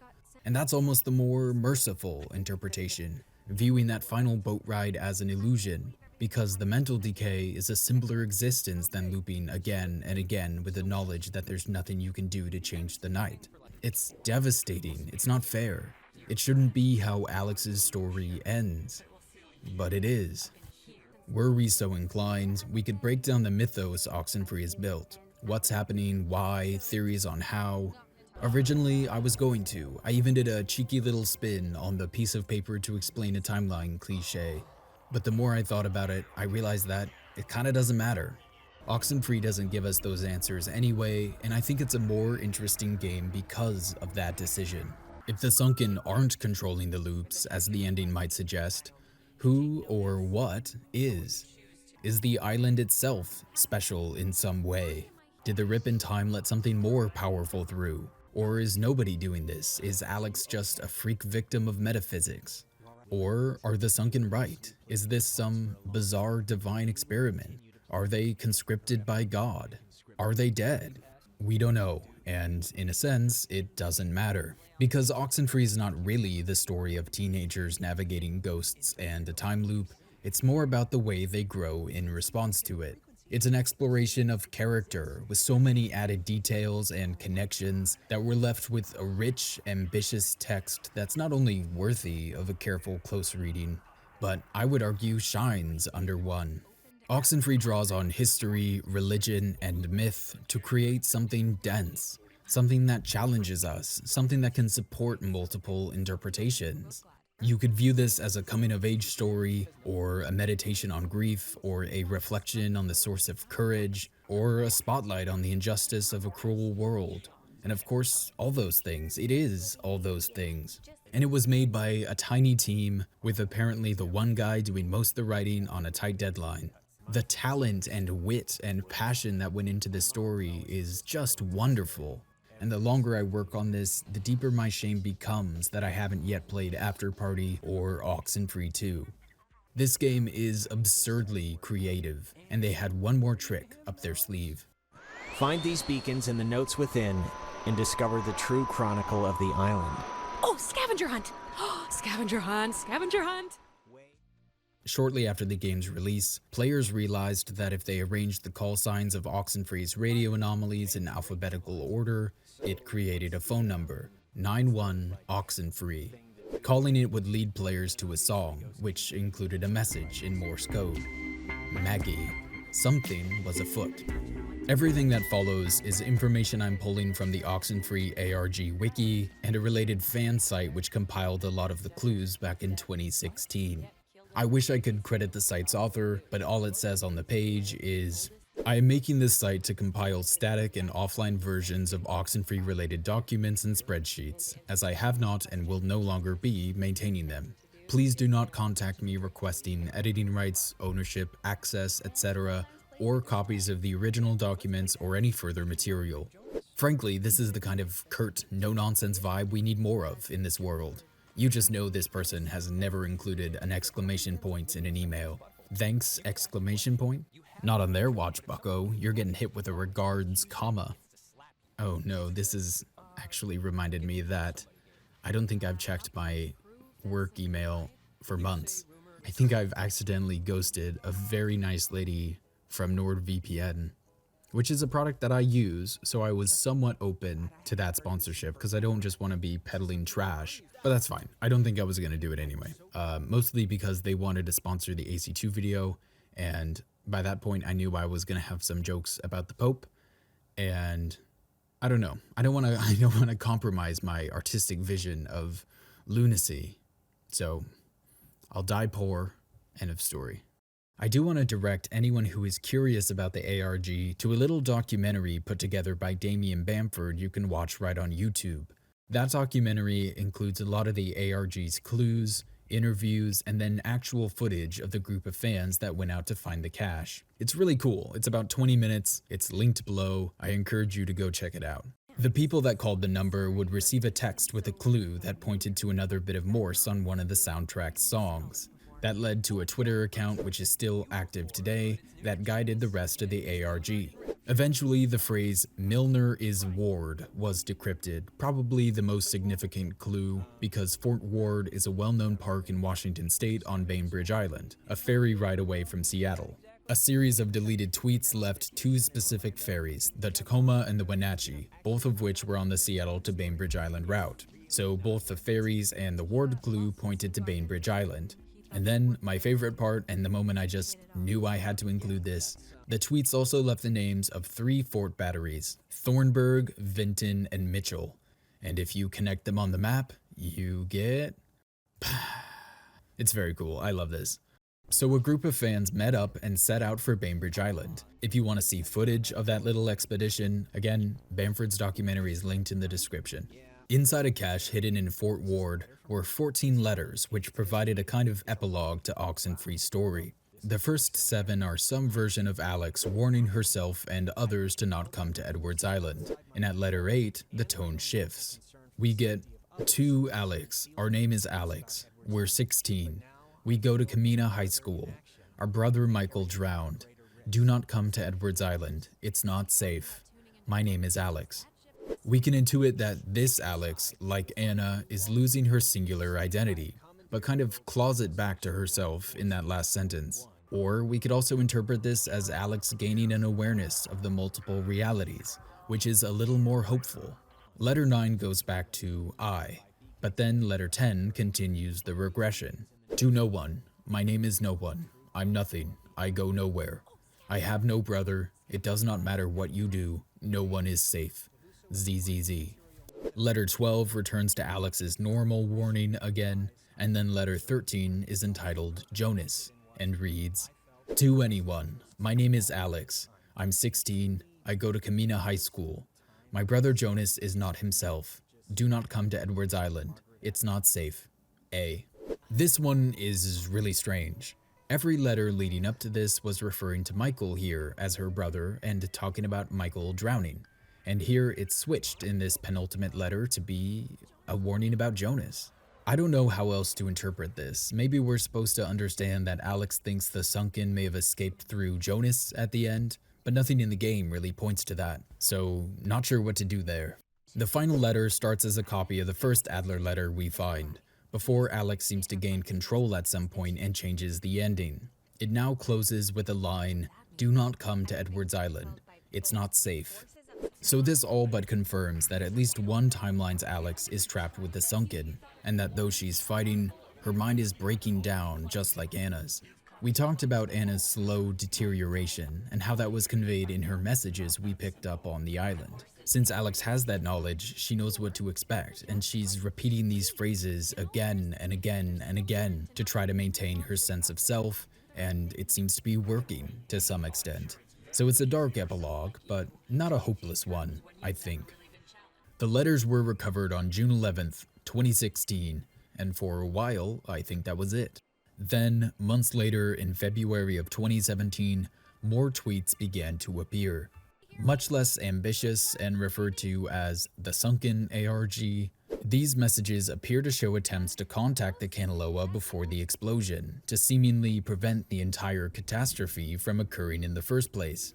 The messages went on for just over a month, and as you can see, there's clearly an effort to save the Kanaloa and Alex, but it seems to have failed.